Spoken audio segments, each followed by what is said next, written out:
So welcome back here to your KA100 Senior LCQ, sponsored by Mike Doty Racing, as we're about to get underway to set the top four to figure out who is going to punch their ticket and to go.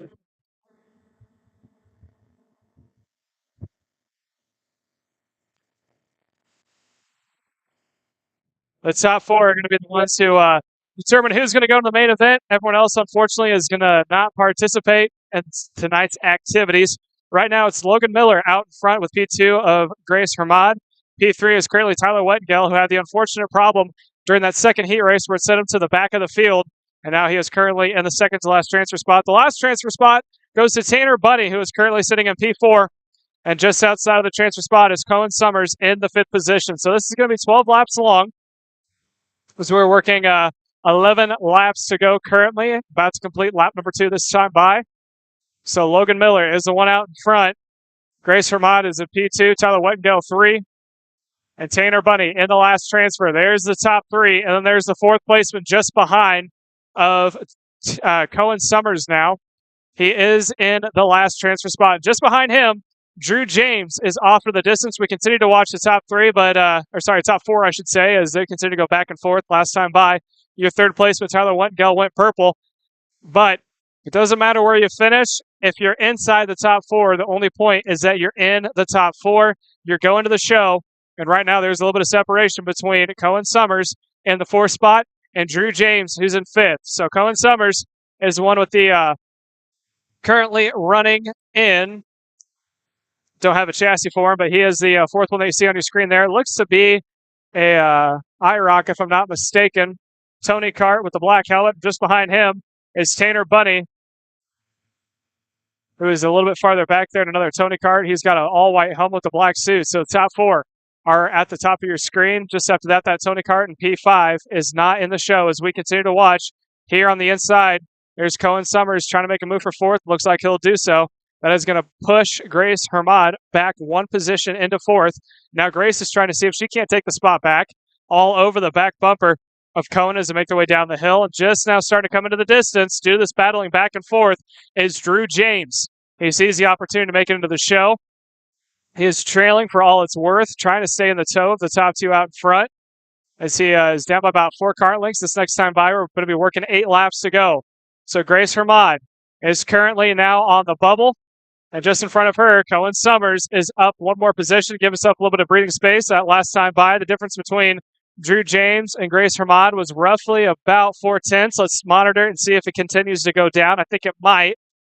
There's the top 2, pass for the lead. Tyler Wettengel able to get around Logan Miller, so he is now on point, puts more breathing space between him and the rest of the field as they make their way down into turn number 4 now. And again, just off right behind that cosmic cart of Grace Hermod is Drew James, who would love nothing more than to see 1, maybe 2 mistakes from Grace that he can capitalize off of, continue to close the gap and have the toe coming down the main straightaway heading up the hill. This next time by, looking at 8 laps to go. There's Cohen Summers in the 3rd spot. Right behind him is Grace Hermod before he gets about 4, maybe 5 kart length break. And at the back of your screen, Drew James is trying to punch his ticket to be the last kart in the show as they make their way down across the start-finish straight up towards turn number 1. Here's a battle for the lead. That is between Tyler Wettengel and Logan Miller. Wettengel currently out in front. Miller running in P2, and that's Trinity Kart Republic. And just off in the 3rd place, Cohen Summers starting to pull away ever so slightly from your 4th placement of Grace Hermod. Watching leaders make their way down the hill. All over the back bumper of Tyler Wettengel is Logan Miller. He's pushing the issue, but not taking unnecessary risks. You don't want to cause an incident where it take you out of it, push you back for, in his case, 3 positions, and he would no longer be in the show. You got it locked in.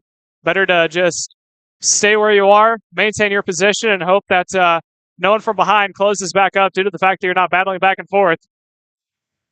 So we've been monitoring the gap between Drew James and Grace Hermod. Last time by was half a second. Now it's down to 4/10. Leaders making their way into the chicane of turns 1 and 2. Through the chicane, making their way up the hill. Drew James in 5th is ever so slightly starting to close up. Now he's down by about 2 kart lengths. Is all that he needs to catch up to the rear bumper of Grace Hermod. Making their way down the hill, heading towards the drop hairpin at the bottom of the hill. So let's keep an eye on this battle for 4th. Grace Hermod just needs to tick away 5 more laps, and she'll be able to say that she could start in the feature. And right now, your 5th placement of Drew James will have nothing more than to move up just about a kart length or 2 to be in the tow. I think he's just now in towing distance. Grace Vermont is also going to enjoy the tow of Cohen Summers as they make their way across the stripe, heading towards turns 1 and 2. There's the battle for the lead. That is between Logan Miller and Tyler Wettengale, running nose to tail. 5 laps were shown last time by, 4 laps to go next time. Down into turn 3, no pass by the leaders. So the top 5 relatively close. Top 2 have a little bit of gap between themselves and Cohen Summers in 3rd. Grace Vermont in 4th, starting to lose her breathing space because now she has got a 2/10 gap between herself and Drew James. So she has lost 2/10 the previous lap. And that is going to work out to Drew's advantage because not only did he move up his track position, but he also is going to enjoy a little bit of a tow that's going to be given off coming out of the final corner down the long run to the chicane of 1 and 2 as they make their way into the third to now second to last corner. Coming up in the final corner, he's got the run. Let's see if he can make it stick for him. Across the stripe, 4 laps to go at the line. Let's see if Grace Vermont's going to defend this time or she's going to wait. Drew James continues to close. He's side by side down the inside. Drew James is now into 4th, into the final transfer. But Grace Vermont is on the back bumper. She's not letting him go anytime soon. Had a quick look to the inside. Now trying to think about a crossover move. All over the back bumpers make their way into the downward parts of the track through the hill. Coming up into the bottom hill hairpin. Making the way through that big right-hand sweeper. Coming up to the hairpin. Does Grace have enough for a dive bomb here? She does not. She stays. Oh, gets a little bit of a contact. Loses some momentum as a back end kicked out on her. Had to jump on the brakes just a little bit later than she anticipated. Making her way through the S's now. And just behind her, Mason Surgener in 4th is up 4 positions. Has now got her in her sights. 3 laps to go, this time across the line. You're watching Drew James, who started originally in 3rd, in the 4th position, trying to hold on to the last transfer spot. There's the 2 leaders going by. There's the battle for the transfer. Grace Vermont is in the tow, not letting Drew James walk away from her. Through turns number 3, they need to be careful because just off in the distance, Mason Surgener would love nothing more than the opportunity. Oh, and a little sideways goes your 4th placement, and that's going to bunch up the rest of the field. Here comes Mason Surgener. He's down the inside. Falling right behind is Grayson Rezinza. Is running in P number 7. How do you say that? Redzin. That is Redzin running in P7 is now up into the 5th position right behind Drew James for the transfer. So Redzin now is holding off Mason Surgener, who is able to get around her mod. This time across the line, 2-6 rep in the air, 2 laps to go. Drew James holding on. Redzin running in 5th. Surgener in the 6th spot. Can Redzin have a run into turn 1? Does not. He does able to close the gap as make their way down to turn 3. James does not defend. Look on the inside. Redzin moves up now 9 positions to take the point. He is now in the transfer. Let's see if James has anything to say about that. Redzin goes a little wide coming out of turn 4. James took a little bit of curve. The back end got a little upset as they make their way now through turns 5. Coming up in the hairpin. Redzin has got the breathing space that he needs. But right behind, that is Mason Surgener in the 6th spot. He's got not a lot of time on his hands as he is now working 2 laps to go as they make their way into the final couple of corners. Heading out of the final corner to the start-finish straight. White flag is out this time. Redzin has got to hold off just a little bit longer. One more time by, and he will take the last transfer. Let's see if he's able to do it coming up with the chicane. Here comes James on the inside of Redzin. He's going to take it. Here comes Surgener. They're both side by side. Coming out of the second turn of the chicane, coming up into turn 3. James goes to defend. Redzin trying a crossover. Surgener all over the back bumper of Redzin as they make their way down to turn 4. Redzin had to be forced to take the outside line as James defended. Here comes Surgener all over the back bumper of Redzin. Making the way out of turn 5. Coming up in the hairpin. James going on the defensive. Redzin sits up on the inside. Here comes Surgener. Trying to go for a 2-for-1. Mason Surgener moves up to last transfer. They're side by side from behind. And I don't think, as Grace Vermont able to make up a couple positions, was able to not be close enough as she jumps the curb. And it's Mason Surgener for a 3-for-1 in one corner. Takes the last transfer to punch his ticket into the show. He will make it. Tyler Wettengale ends up taking the win. Logan Miller for 2nd. Cohen Summers 3rd. And how about that? Moving up 6 positions is Mason Surgener to punch his ticket into the final show. So I think that being said, we're going to send it to another commercial break. When we come back, we're going to be on our YouTube Live And if you're not yet, do us a huge favor, sign up for that subscription so you can watch every event live this month. But if you don't, we understand and we appreciate you guys supporting us throughout the day. So when we come back on YouTube Live, we'll have our future events still yet to come.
USA, a top-level performance team with unmatched hospitality, offering a full-service driver development program with year-round testing available in Miami, Florida, and the official North America racing team of Parolin Racing Chassis.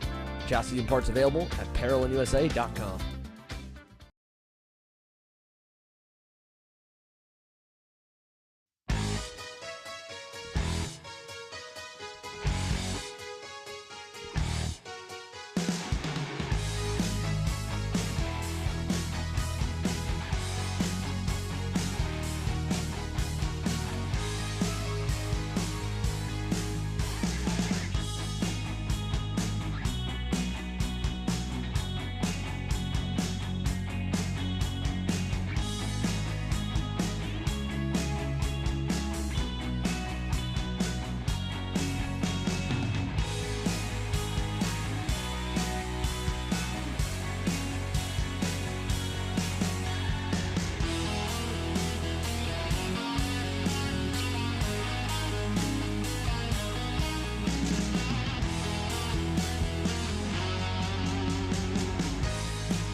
Welcome back. It's going to with our first feature of the afternoon. This is going to be your X30 Pro Junior, sponsored by Rawlson Performance Group.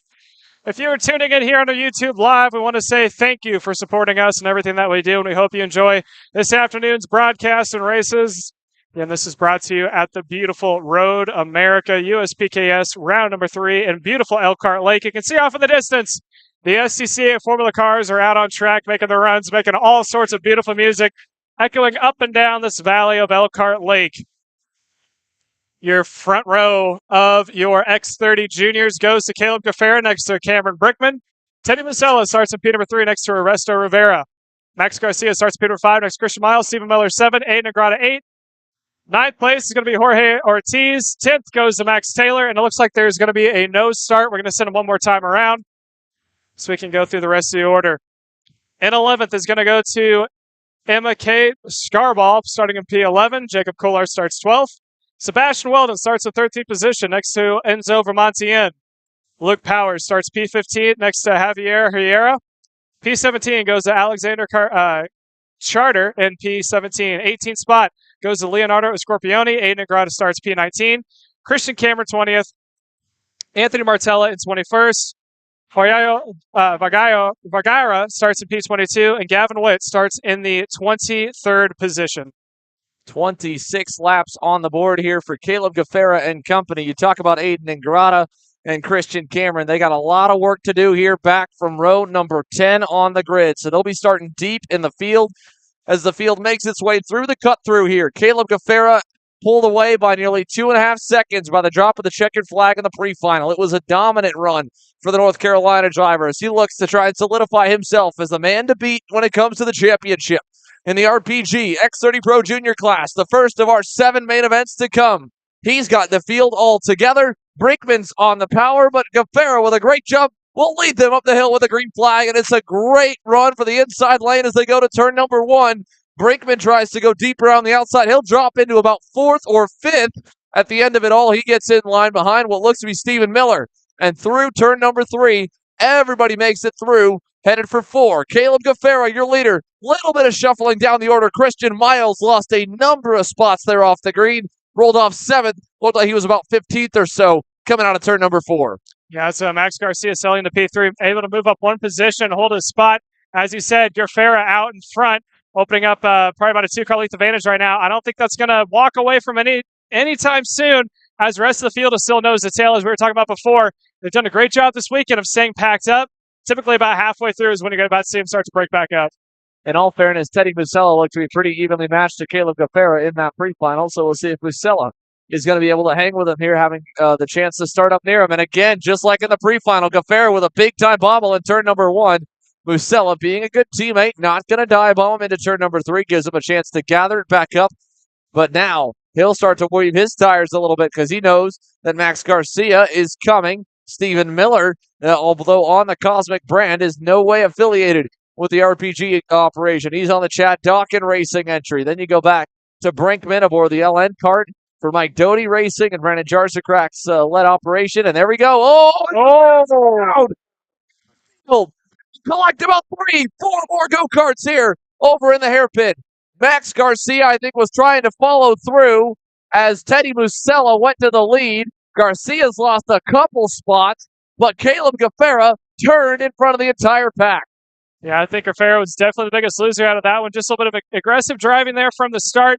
Something you typically don't want to see until the latter half of the race, especially when you're only working lap number 2. But that's going to be all the news for Teddy Musella, who is now out front.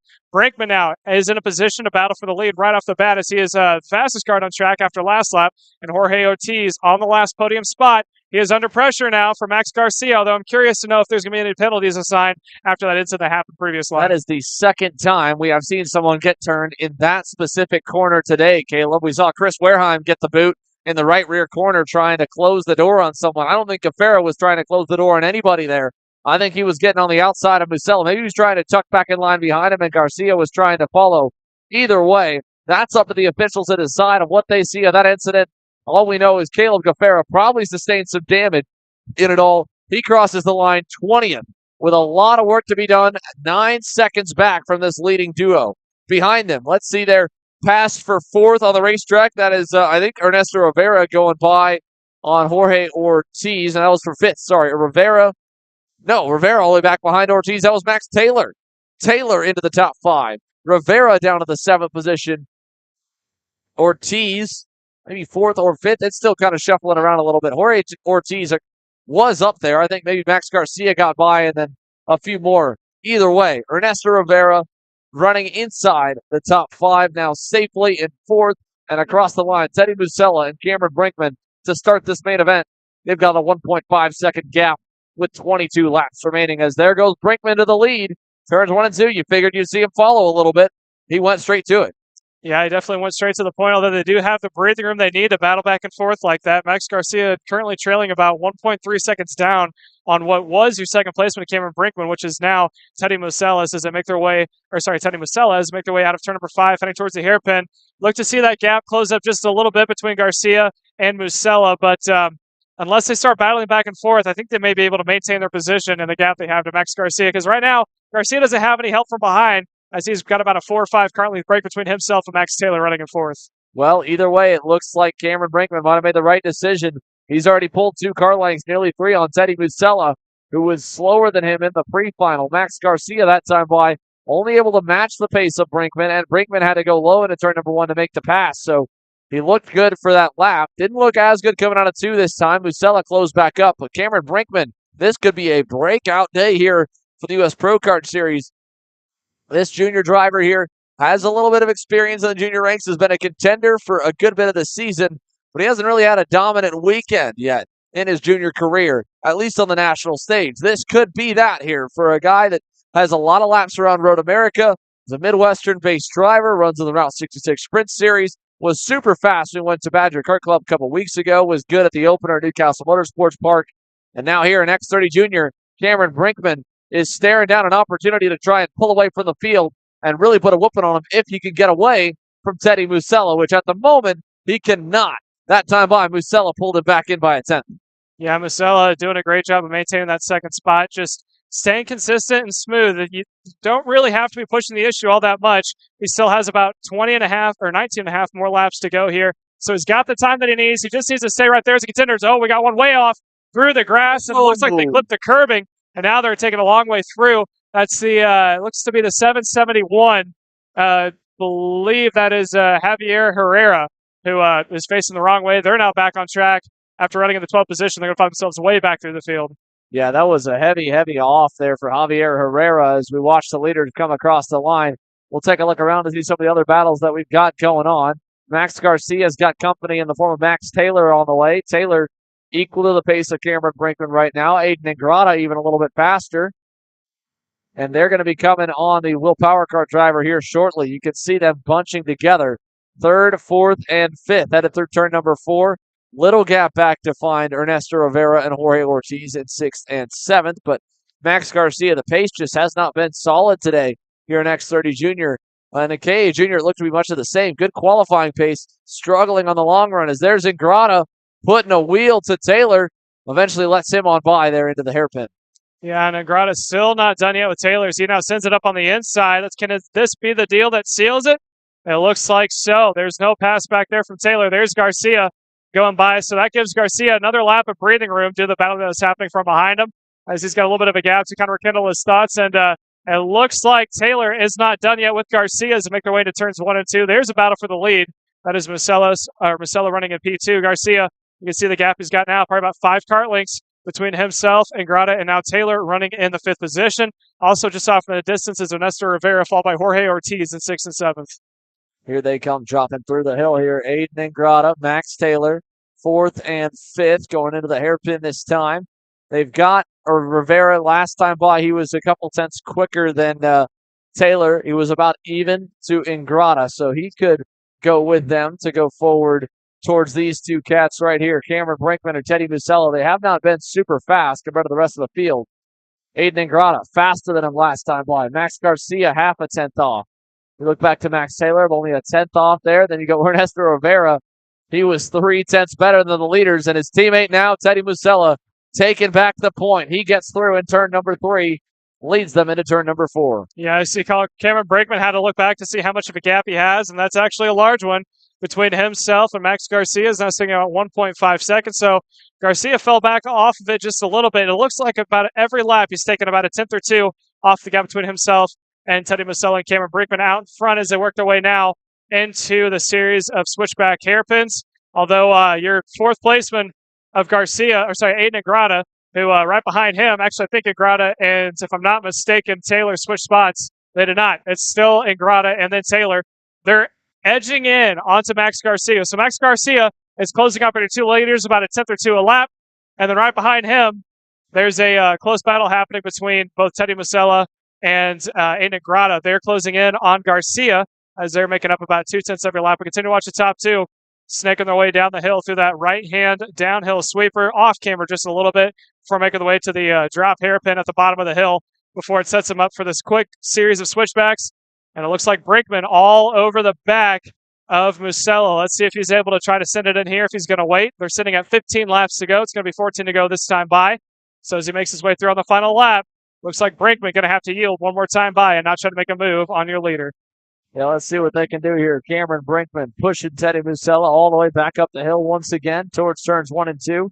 Max Garcia last time by, he only had about 3 car lengths back to the battle for 4th. So they are coming here. And again, they've been close to him the last few laps, kind of inching their way there. Garcia seeming to pick up a little bit, and it looks like they battled behind. Max Taylor, Aiden Ingrata going at it again for 4th place. Right as they were about to get to Garcia's rear bumper, they start to explode. And that's when it opens the gap back up to allow the Coconut Grove, Florida native to get further away. Up front still, no change here for Musella versus Cameron Brinkman. Yeah, as the 2 leaders continue to work their way around as they go through the final corner now. Coming onto the main straightaway, they're about to see yet another lap burned, this time across the line. Top 2 still nose to tail. Let's see if Brinkman decides to pop out and make a move or if he's going to stay in line. And it looks like he is going to pop out down to the inside of Musella. There goes Brinkman. Takes one more time. He is going to be at the point. And Max Garcia starting to close that gap down. It was at a 1.4, now it's at a 1.1. So he's closed down by about 3 tenths. And if he's able to continue this on, he's got the time to close back up. But it looks like Musella either had a bobble coming out of turn 4 or something, but he closed way down. Bobble there off the rear bumper of Cameron Brinkman. He kind of got hooked on the bumper, got a little bit sideways as he hit him coming over the curbing on the inside apex of the left-handed 90-degree corners. So now they're working their way out of 9 over to 10 and 11, and Brinkman will get a 3 to 4 car length advantage. Now that'll get eaten up a little bit in the toe, but this is great news for Max Garcia. The less hooked up they are, the better chance Garcia has of getting up there. And again, it looked like, I even said it, that Garcia was not going to have any kind of pace here today. But he has, like you said, picked it up a little bit the last few laps here. 11 laps in. We're just getting to the halfway part here, about to be a little ways further. Yeah, so your 2 leaders. I'm sorry. No, sorry. They're 13 in, 13 to go. Halfway in, halfway home. Garcia equaled them last time by, hit his best lap of the race on lap number 11. So he's at least on point with where he needs to be in stride. And we go back from him. Max Taylor is closing in on everybody in front. Taylor last time by, 2 tenths better than Cameron Brinkman. Let's see what they look like this time. Does Musella close back up? 12 to go, 14 complete. Musella goes purple, but they're all second to 4th within a 10th. And Cameron Brinkman 2 tenths off out front. So it is going to tighten up here sooner rather than later, Caleb. Yeah, Max Garcia is under a second now, as you said before, and also Max Taylor is about 4 tenths off of Max Garcia. If those 2 are able to catch back up and maybe link together for a lap or 2, they could easily find themselves back up to both Musella and Brinkman. The problem is that if Max Taylor decides to get a little impatient and get around Garcia, then that could definitely bobble the pace a little bit for the 3rd and 4th placement and kiss any chance that they had of battling with the leaders goodbye. Well, here they come through the hairpin section again, onto the front straightaway. 15 laps complete. We're almost at pre-final distance right here, which was 16 laps. Added 10 to make the final. Cameron Brinkman, a 48 flat, gets equaled by Musella, 3 tenths back from him. Half a second back from Musella, finds Max Garcia, who goes a tenth quicker. So he and Max Taylor still chopping a bit of wood, getting a little bit closer, just slowly coming into frame is the Will Power Kart and the RPG Cosmic in 3rd and 4th. Ernesto Rivera, he was kind of going with them for a bit along with Ingrata, but they both have kind of stabilized at just equaling the pace of the leaders. They have not really been able to break into that 47-second bracket that you're seeing some of these drivers be able to do.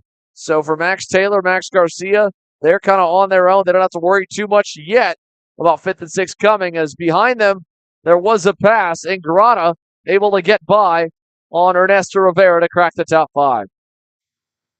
Yeah, your leaders not making the way into 1 and 2. It's like you said, pass for the 5th position, as that is now Ingrata back up to it. And who knows, we might see him as a competitor at the top 4 able to link up and start to go back and forth. They're all within the same view now, as it looks like Musella got a little loose on the entry of 4, but closing up ever so slightly onto Brinkman. And here comes Ingrata out of turn 5. Now he is about equal distancing between the top 3 all the way through. He is now in good toe distance coming out of turn 11 of the final corners to make their way down to the series of switchbacks. So Garcia up into the top 3. If he is able to bobble the pace just a little bit by trying to pass here and there, look for Taylor to be closing up into 4th. And right behind him, Ingrata, who's already up 3 positions, might be in a good position to make his way all the way through. He's done a great job improving. Now let's see if he can get there. He is right now 1.6 seconds back from the top 4, at least from the rear bumper of Max Taylor. Now Max Garcia applying pressure to Teddy Musella, forces him to go by. Garcia follows. Cameron Brinkman back to 3rd. Here comes Garcia quickly. Oh, no, he was looking to defend, it looked like, from Brinkman. I thought he was going to quickly go on Musella. No, he waited that time there. Got to the bumper end at 4, pulled low to keep Brinkman behind him. And through that quick little exchange of just about 2 corners, Caleb, Max Taylor has officially arrived on the scene. Yeah, and this is all going to be good news for your 5th placement and 6th placement, both Ingrata and Rivera. They know that if the 4 are up there exchanging places back and forth, it's going to bobble the momentum, and they'll easily find themselves making up a gap. Let's look at it now. This time by will mark it. It's at a 1.6, so next time by, if it continues to drop significantly due to this battling happening out in front, we'll know that in a short amount of time, there will be another 2 karts in on the 4, so 6-kart battle for the lead. But Garcia in 2nd, stirred up the pot a little bit, but let's see how quickly he's going to try to get around Musella, or if he's going to be content sitting in 2nd, waiting till the end. Yeah, hard to say what Garcia will do. Hard to say as well what Max Taylor will do. You'd think both of them would want to quickly carve their way to the front, but there is a bit of an advantage just sitting and waiting. If you can kind of go a little bit slower and hang with the leaders once you've gotten there, wait in their toe, cool the tires off. Your tires being a little bit cooler, a little less overheated, will leave you some juice left in them to push hard in the final 2 or 3 laps to make it where you don't have to defend at all. You can pass with 3 or 4 laps to go and then just cruise out into the sunset. For Garcia, though, he wants to pass with 7 laps to go as he goes to the inside and gets clear, and Max Garcia commands the field now for the first time in the main event. Now Musella back on him. Reclaims the lead 2 corners later. Yeah, and Max Taylor had to defend there a little bit for the 4th placement. Oh, limited contact, and that is Max Garcia getting in the back of Musella.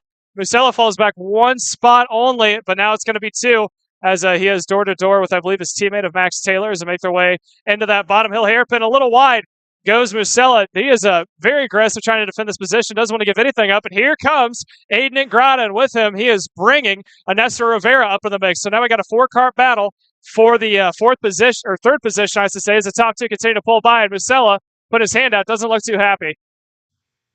Well, that was a good save by Teddy Musella there, but Max Garcia with, I don't know if he was trying to block, trying to get to the inside. Either way, contact made there between himself and Teddy Musella. Musella doing a good job saving it through the dirt, and look at that. Deep move on the brakes for Ernesto Rivera. He gets through into the top 5. Musella back to 4th as Max Taylor gets into 3rd, and now Cameron Brinkman, the lone challenger against Garcia out front. They've got a 1.4 second gap back to this group. It'll get even bigger as Musella goes back by on Taylor. And the RPGs are 3rd, 4th, and 5th here with Aiden Ingrata, the end of the train in 6th aboard the Speed Concepts Racing Red Speed. Yeah, Aiden Ingrata just biding his time, watching the 3 teammates out in front do their thing as we're now working. It's going to be 5 laps to go this time by. Still Garcia and Brinkman out in front 1 and 2, and I'm sure Brinkman's trying to figure out the best opportunity to get around Garcia. He knows that if the 4 are battling it out from behind, that's going to do nothing but open up the door for them to go back and forth. They're currently sitting on a 1.7 second difference between both Brinkman and Teddy Musella, who is your registered in 3rd right now, but that is subject to change here by the time I get done talking as they continue to go back and forth. So if they're able to buy their time just a little bit longer and a couple passes are made in the battle for 3rd, they're going to have plenty of time to do what they need to do as they work 4 laps to go this next time by. Yeah, 4 laps remaining. Teddy Musella along with Max Taylor, Ernesto Rivera, Aiden Ingrata at the end of that frame. That's Christian Miles. We talked about how far back he went at the start of this main event. Well, at the end of the first lap, he was down in 15th. Has clawed his way back up to 7th, and he's almost to the end of that grouping right there. So it's these two out front. This 4-car pack right here. Miles in the 7th spot is about 1.9 seconds back from the battle for the podium, led by Teddy Musella, having gotten back around Max Taylor just a lap ago. Yes, we continue to watch the battle for the 3rd place. Still Musella, Taylor, Rivera, and Ingrata. Oh, a little bit of a little push there from Rivera into the back of Taylor. And Ingrata's just been sitting back, biding his time, waiting and watching all this. Although it's running out of laps as this time by, it's going to be 3 to go for your 2 leaders way out in front. But these 4 continue to go back in or maintain where they're at for the battle for 3rd. As now here comes on the inside, Ingrata getting those as they're almost 3 wide on the exit of the turn 11. That could have gotten very hairy there as Ernesto Rivera forces the issue, gets by Max Taylor. Aiden Ingrata didn't really know where to go, tried to cross up, and the 3 came together. Somehow, no harm, no foul. All clean, hard racing, and now Ingrata. A textbook pass there on Taylor. He'll take over the last spot in the top 5. Yeah, so that's Ingrata up into 5th, and now Rivera back to 6th. The 2 out in front, I don't think they're linked to nose to tail just yet. They still have a little bit of a gap. There's a good image of the gap at the bottom of your screen as they work their way now into that drop hairpin of turn 6. Coming around and keeping an eye, like you said before, Christian Miles in 7th. He is slowly starting to close in. I don't think he's going to have enough laps, but he is edging his way there for the battle for 6th and 5th between Ingrata and Taylor. 2 laps to go this time by here across the stripe. Ingrata, car length ahead of Taylor. Up front, Garcia over Brinkman. 2/10 between the pair. Max Garcia trying to hang on. We'll see if anything is done about all the contact that's gone on in this lead group here in the main. But if nothing happens, it'll come down to these 2 drivers and how they settle the score on the racetrack. A lap and a half remaining. Max Garcia, Cameron Brinkman with a 2.5-second lead headed to turn number 9. Yeah, Garcia's got to hold on for about 1 1/4 more lap as they now make their way into the series of hairpins. Around the outside, here comes Brinkman, trying to see if he couldn't set up a crossover as now he comes into the second and final corner. Coming up onto turn 11, he's going to have to tuck it to the toe. This time by, white flag is in the air. Garcia has to look back to see that Brinkman is right there. Brinkman's in the toe. He's not going to have a good enough run for a pass, or is he? Garcia goes to defend. Brinkman holding the outside line, heading into 1. Into 2, can't get a crossover done. Look for Garcia to defend. Brinkman trying to get it all the way down to the grass. And he is going to have to take the outside line as to make their way out of turn number 3. He was looking for it there, wanted it badly. Garcia trying to block into 4. He does. Over the chicane curbs there into turn number 7. 8 coming up here on the inside. Maybe. Nope. Garcia covers that one through 8.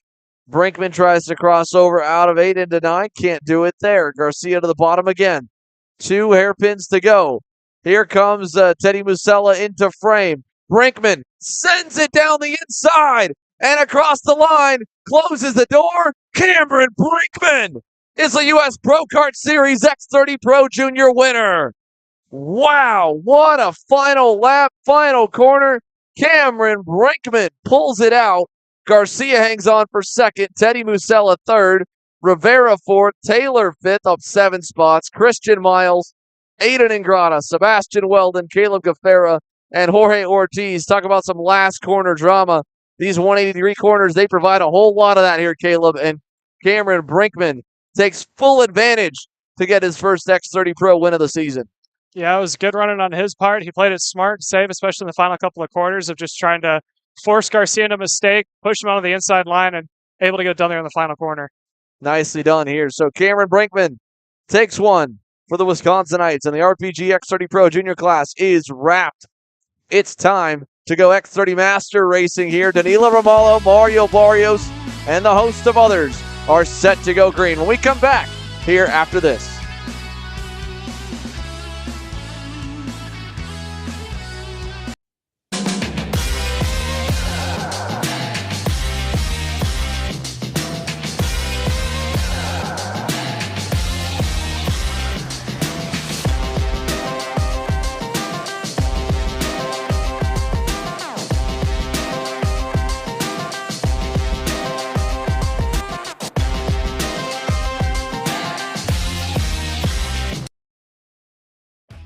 Kart Store USA is a kart parts supplier that racers and retailers can count on when they need reliable advice and service.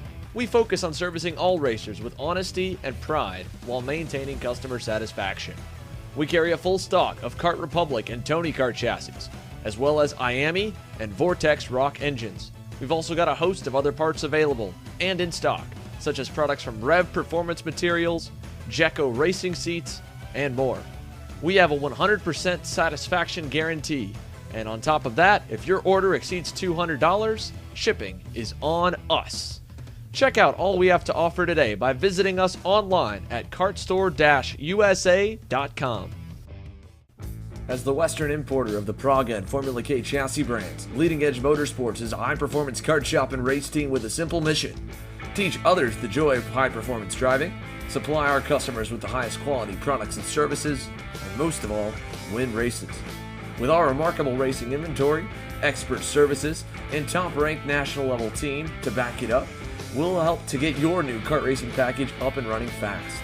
From arrive and drive service to kart preparation and driver coaching to the parts you need to get you back on the racetrack, Leading Edge Motorsports is the industry answer.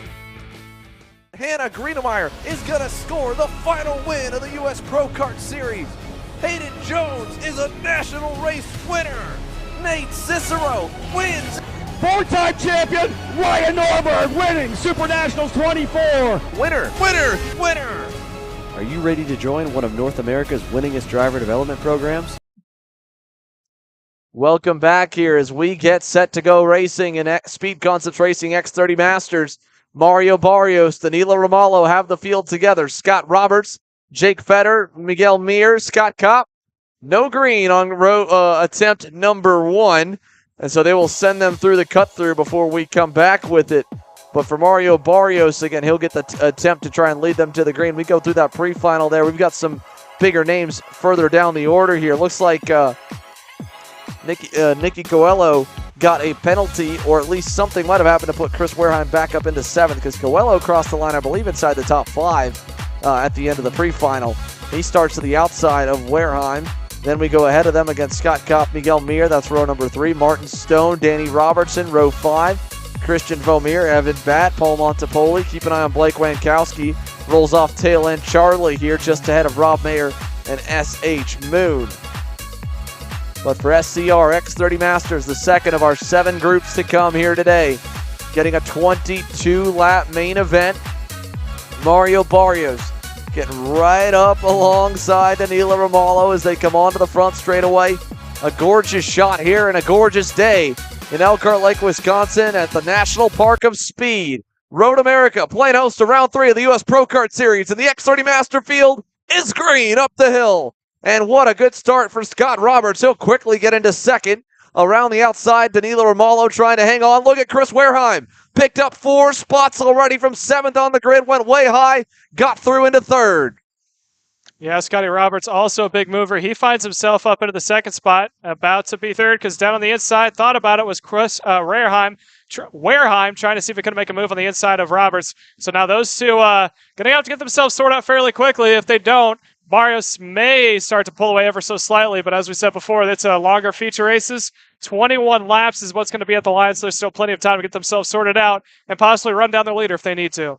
Yeah, big credit to Mario Barrios for the good run he put in the pre-final here. We were talking to his driver coach, Danny Formal. Danny was saying he was really impressed with Barrios' performance so far this weekend. He's been pretty much on it, the guy to beat so far.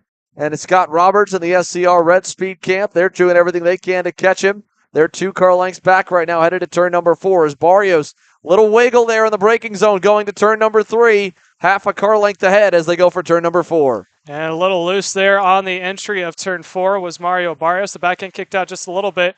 And Scott Roberts, he's not to his advantage, goes way wide on the exit of turn 5, heading up into 6 hairpin. So top 3 continue to stay nose to tail. How long until Chris Warehelm decides to possibly make a move here on Roberts for 2nd?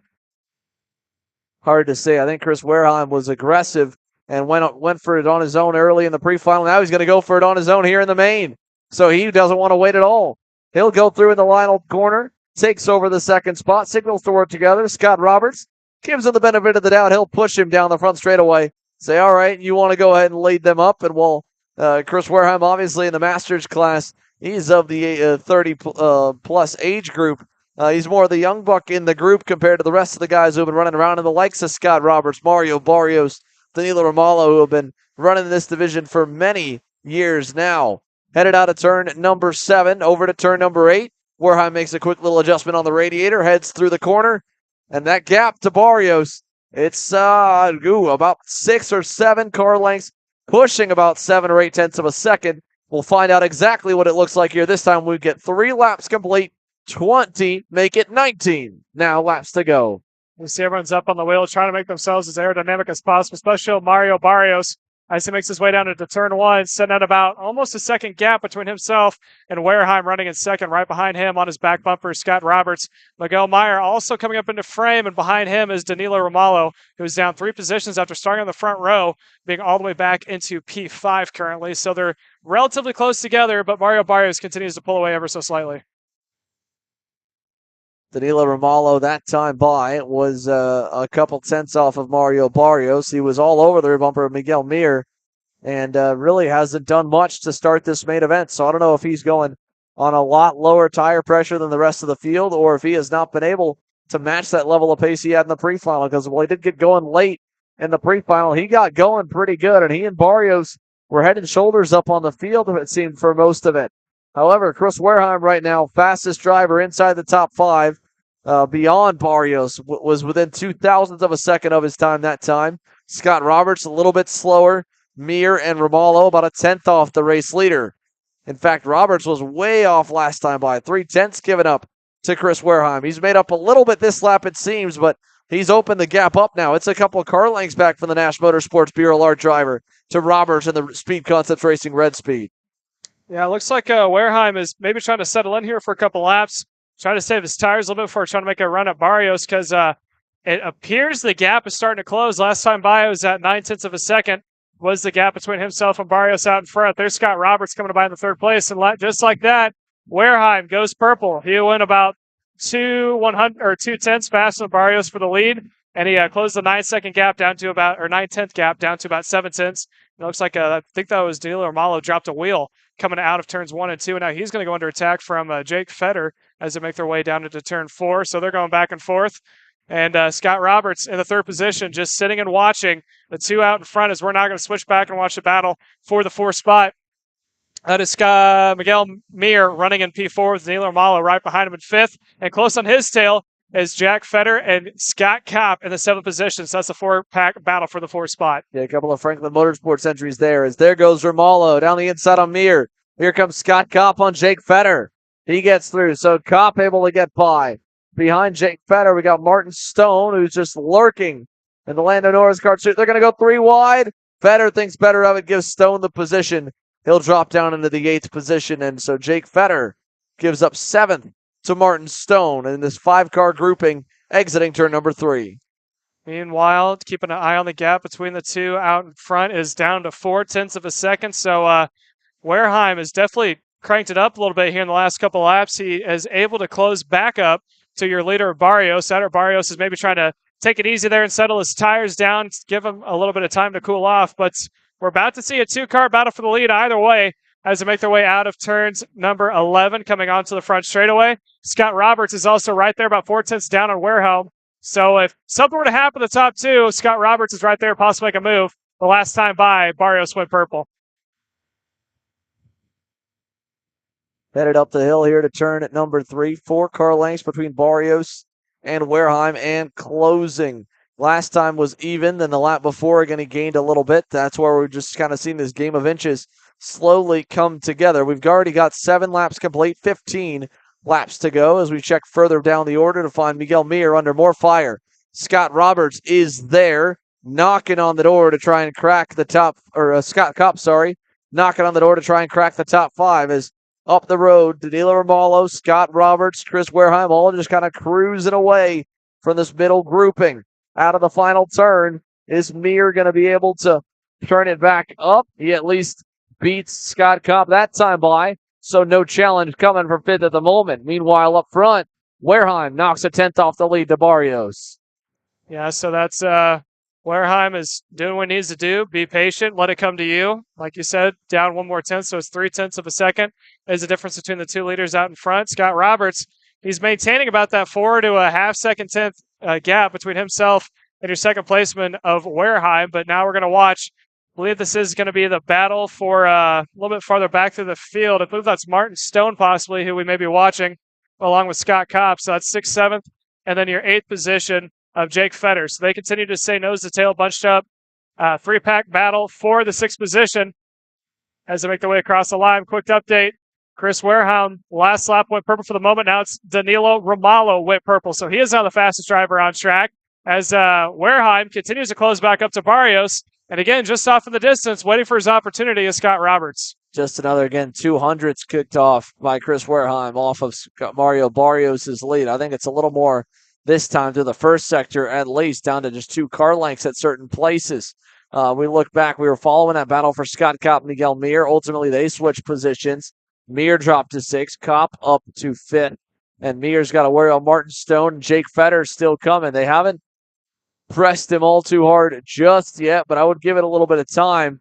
Martin Stone, teammates right now with Miguel Mir, but that doesn't mean a whole lot as there's not a ton of team orders going on that we've seen in the X30 Master class. Up the hill this time, 12 laps to go, 10 laps complete. Mario Barrios has led them all since the drop of the green.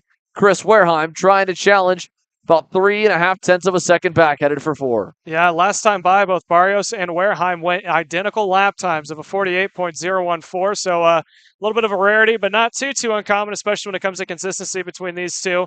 As we're now going to sit and watch, it's just going to be a matter of who's going to make a mistake. And right now, if you're Chris Wareheim, you're going to want Barrios to make about 2 or 3, and I think he's done so because now on the back bumper, here comes Wareheim. All over the back bumper of Barrios as they make their way through turns number 11. He's going to have the toe to his advantage. Right now, it's going to be 11 laps to go. It's going to be 10 to go next time by. Yeah, halfway in, halfway home for Mario Barrios, Chris Wareheim, and Scott Roberts. And as they go through turns 1 and 2, Roberts is getting reeled in by Romalo pretty hastily.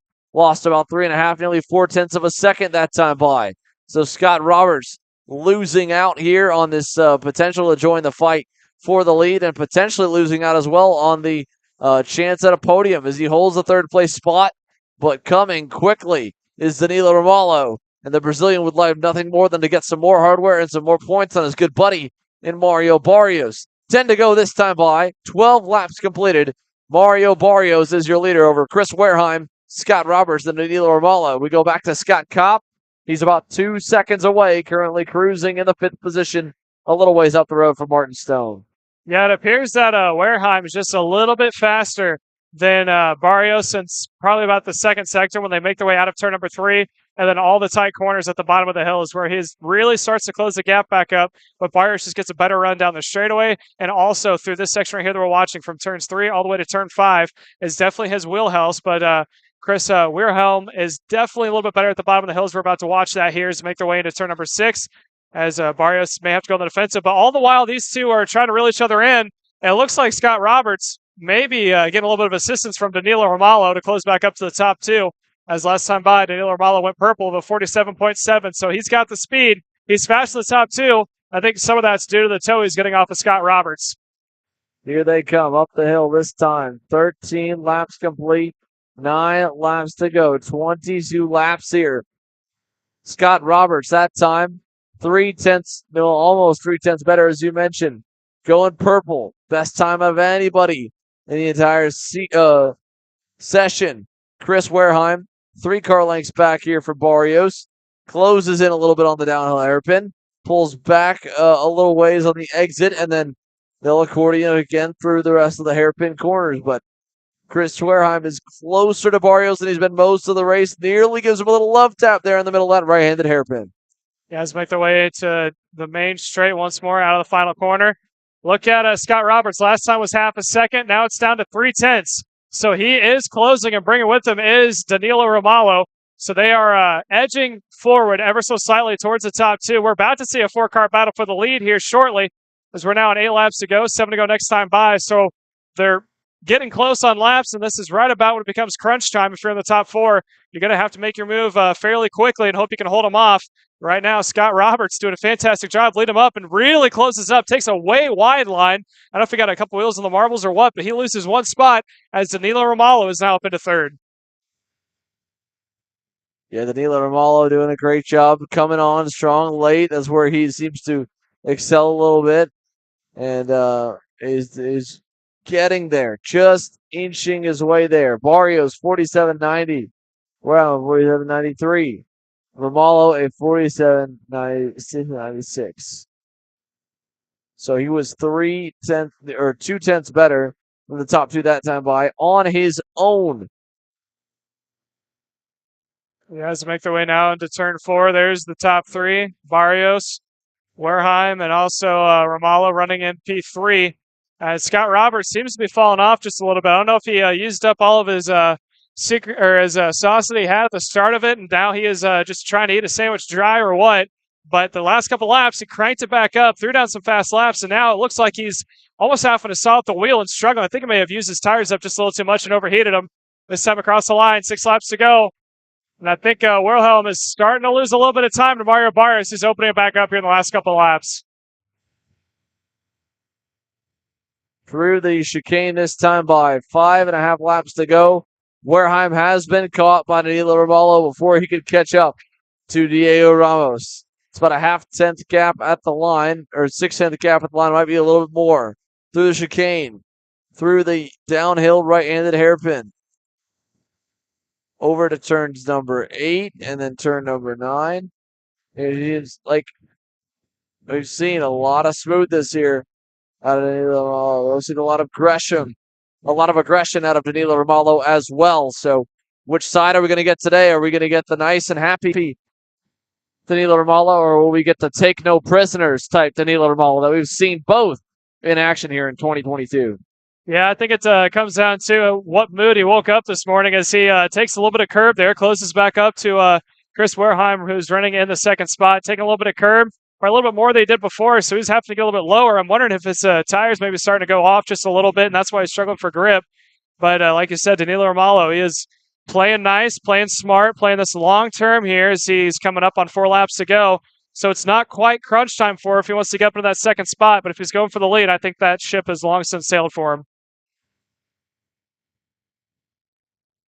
4 laps remaining here this time by Mario Barrios out of the final turn. Let's see what that gap looks like back to Chris Werheim. Across the stripe, 47.63. Werheim at 47.77.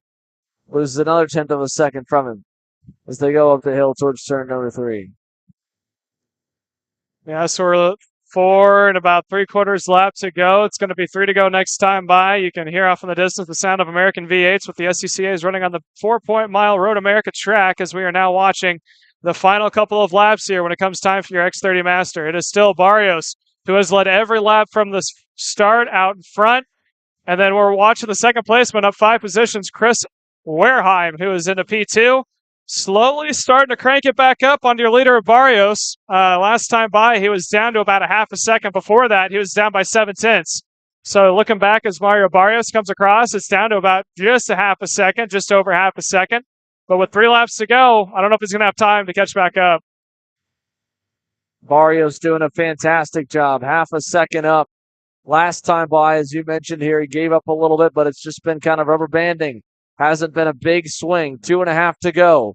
Through the downhill S's once again. They've only got 2 more times to get through that section of the racetrack here today before they hit the reset button for tomorrow. Werheim looks strong there. Looks decent coming into turn number 8, but it's hard to think that he may not be just driving a little bit too deep into the corner. That might be what's hurting him. Either way, it's working in the way that he's driving it. Mario Barrios has been a touch better throughout this entire weekend. We go back to Denny Musella. Again, so fast here this weekend. No question about it. Now with just 2 laps to go, can Mario Barrios, 0.5 second up, hang on to that margin? And last time by, he put 300ths back on Chris Werheim. Guys, he's got to hold on for about 1.5 lap now. And like you said, 3/100ths is up on the guy running in second place of Chris Wareheim. Danilo Romalo also seems to be hitting a little bit of a plateau, you might say. He was starting to close back up to your second placement, then started to fade off just a little bit. Now he is just maintaining where he's at. All in the while, Scott Roberts, it looked like he was a contingency to be a high placement on the podium, is now struggling to hang on to the fourth spot. I think he's starting to recoup his whatever tire loss he may have had, but definitely out of the picture. It's going to be one of these top three this time across the line. The white flag is out. Mario Barrios makes his way through, and Chris Wareheim took a 10th off, but I don't think he's going to have enough to take 4 more and get around anytime soon here on this final lap. It'll make it the second RPG Cosmic to go to victory lane in just as many USPKS mains here for the first time at Road America.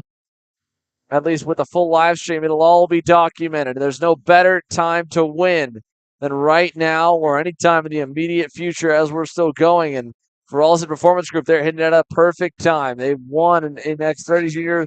They are on track right now for X30 Masters. Chris Wareheim trying to close in. One final shot. I don't think he'll dive on it here.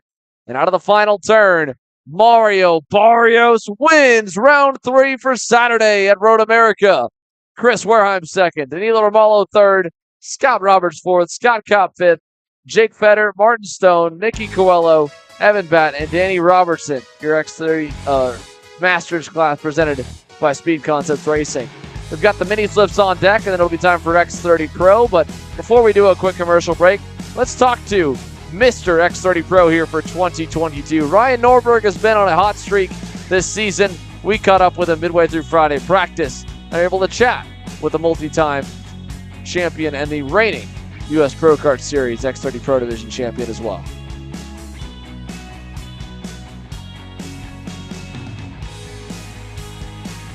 Hey guys, we're here with Ryan. How's your weekend going? It's going all right. We have been fast sporadically, so it's it's one of those things where we have to really work on finding what's working consistently. We find stuff here and there that really has some pace and has some speed, but we haven't been consistently where I would like to be. We just finished happy hour inside the top 3, so that's always good. Our team was 1, 2, 3. Unfortunately, I was a third guy on the team, so that's not always the best, but it's all right. We're getting faster and building on it, and that's what it's all about. So hopefully tomorrow it goes a little bit better. You won here last year. How are you feeling for the whole weekend? Well, pretty good. The difference was last year we were quite a bit faster. So my issue right now is I keep driving like the track was last year, and the track had a lot more grip. So I'm over driving right now and constantly losing time just by pushing the car too hard. And so that's something I got to kind of back off because I keep going back to what won, and that's not what's going to win this week. So it's working to my benefit because I have the confidence, but it also is hurting me because, I'm not driving the way I should be. But, it's all right. Well, best of luck this weekend, and Thank you.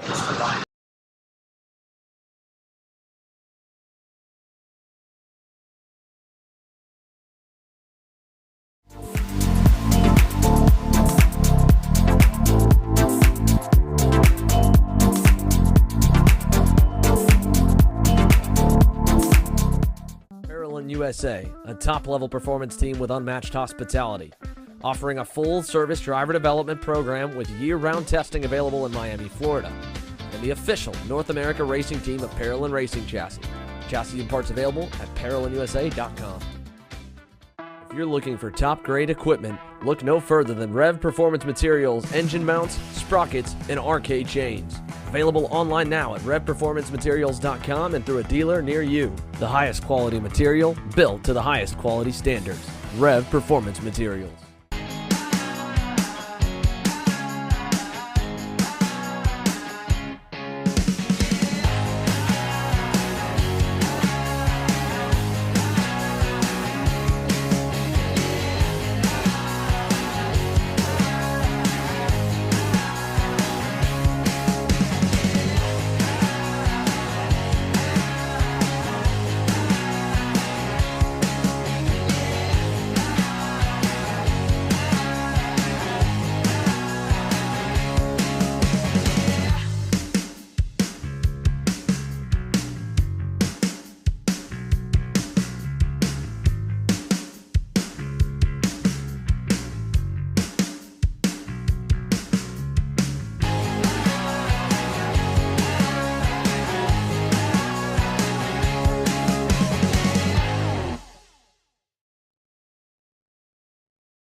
green here. We got a couple drivers not sure which way to go. Looks like Turner Brown and Lucas Palacio. I think Palacio's just following the lead of Turner Brown there of where to get sorted, but they're all set to go green. It was a great last corner move for Turner Brown to take the win, and we're going to send them around again here to give them another shot at trying to go through the proper cut-throughs this time by. It's all right, though. It gives us plenty of time to walk you through the starting lineup for your DNJ Intermodal Services Mini Swift main event. Their pre-final had initially a lot of carnage off the start that allowed Carson Weinberg to get away early with the lead. He eventually got reeled in by Palacio and his teammate in Turner Brown, and the three of them dueled to the finish, with Turner Brown coming out on top to lead his first U.S. Pro Kart Series field to the green.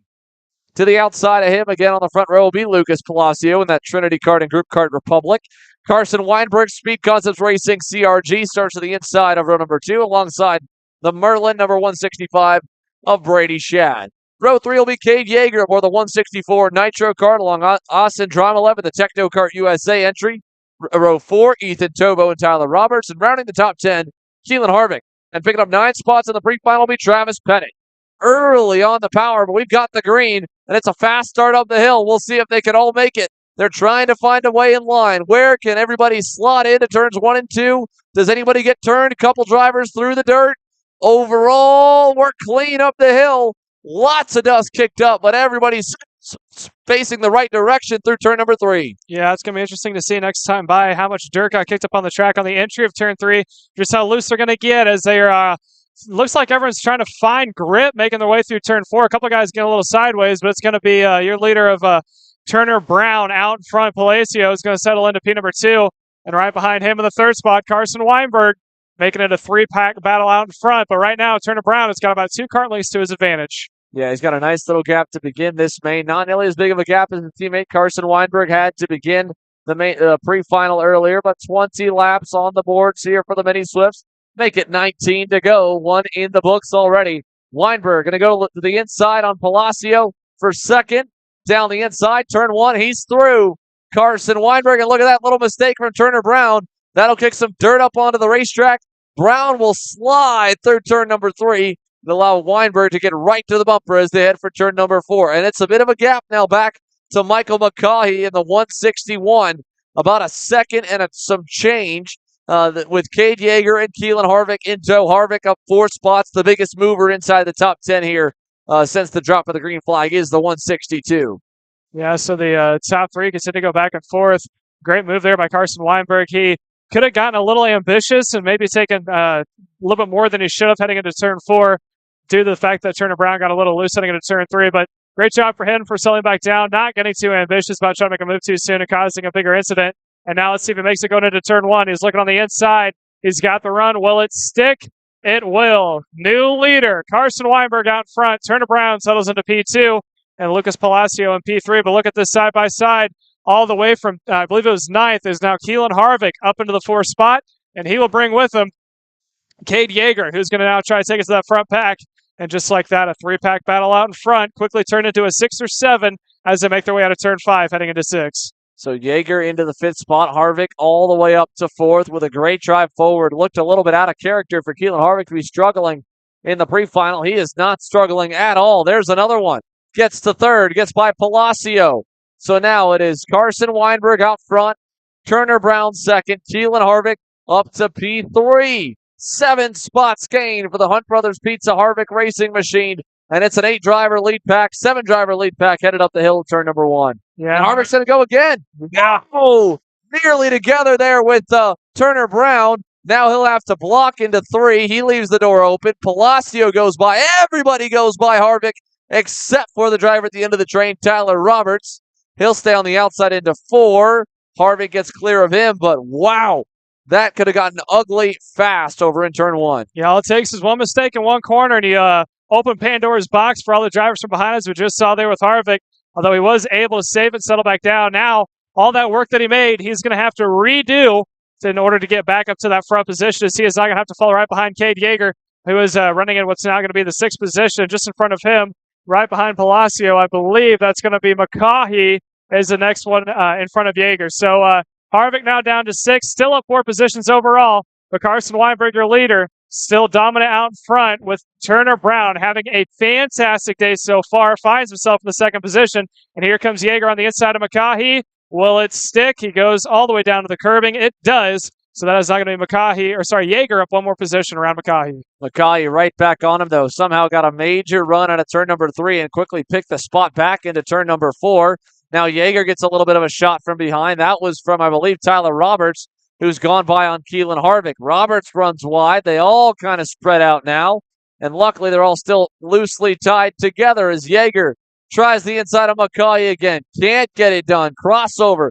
Puts him on the outside for the last turn. Crosses over McCaughey one more final time.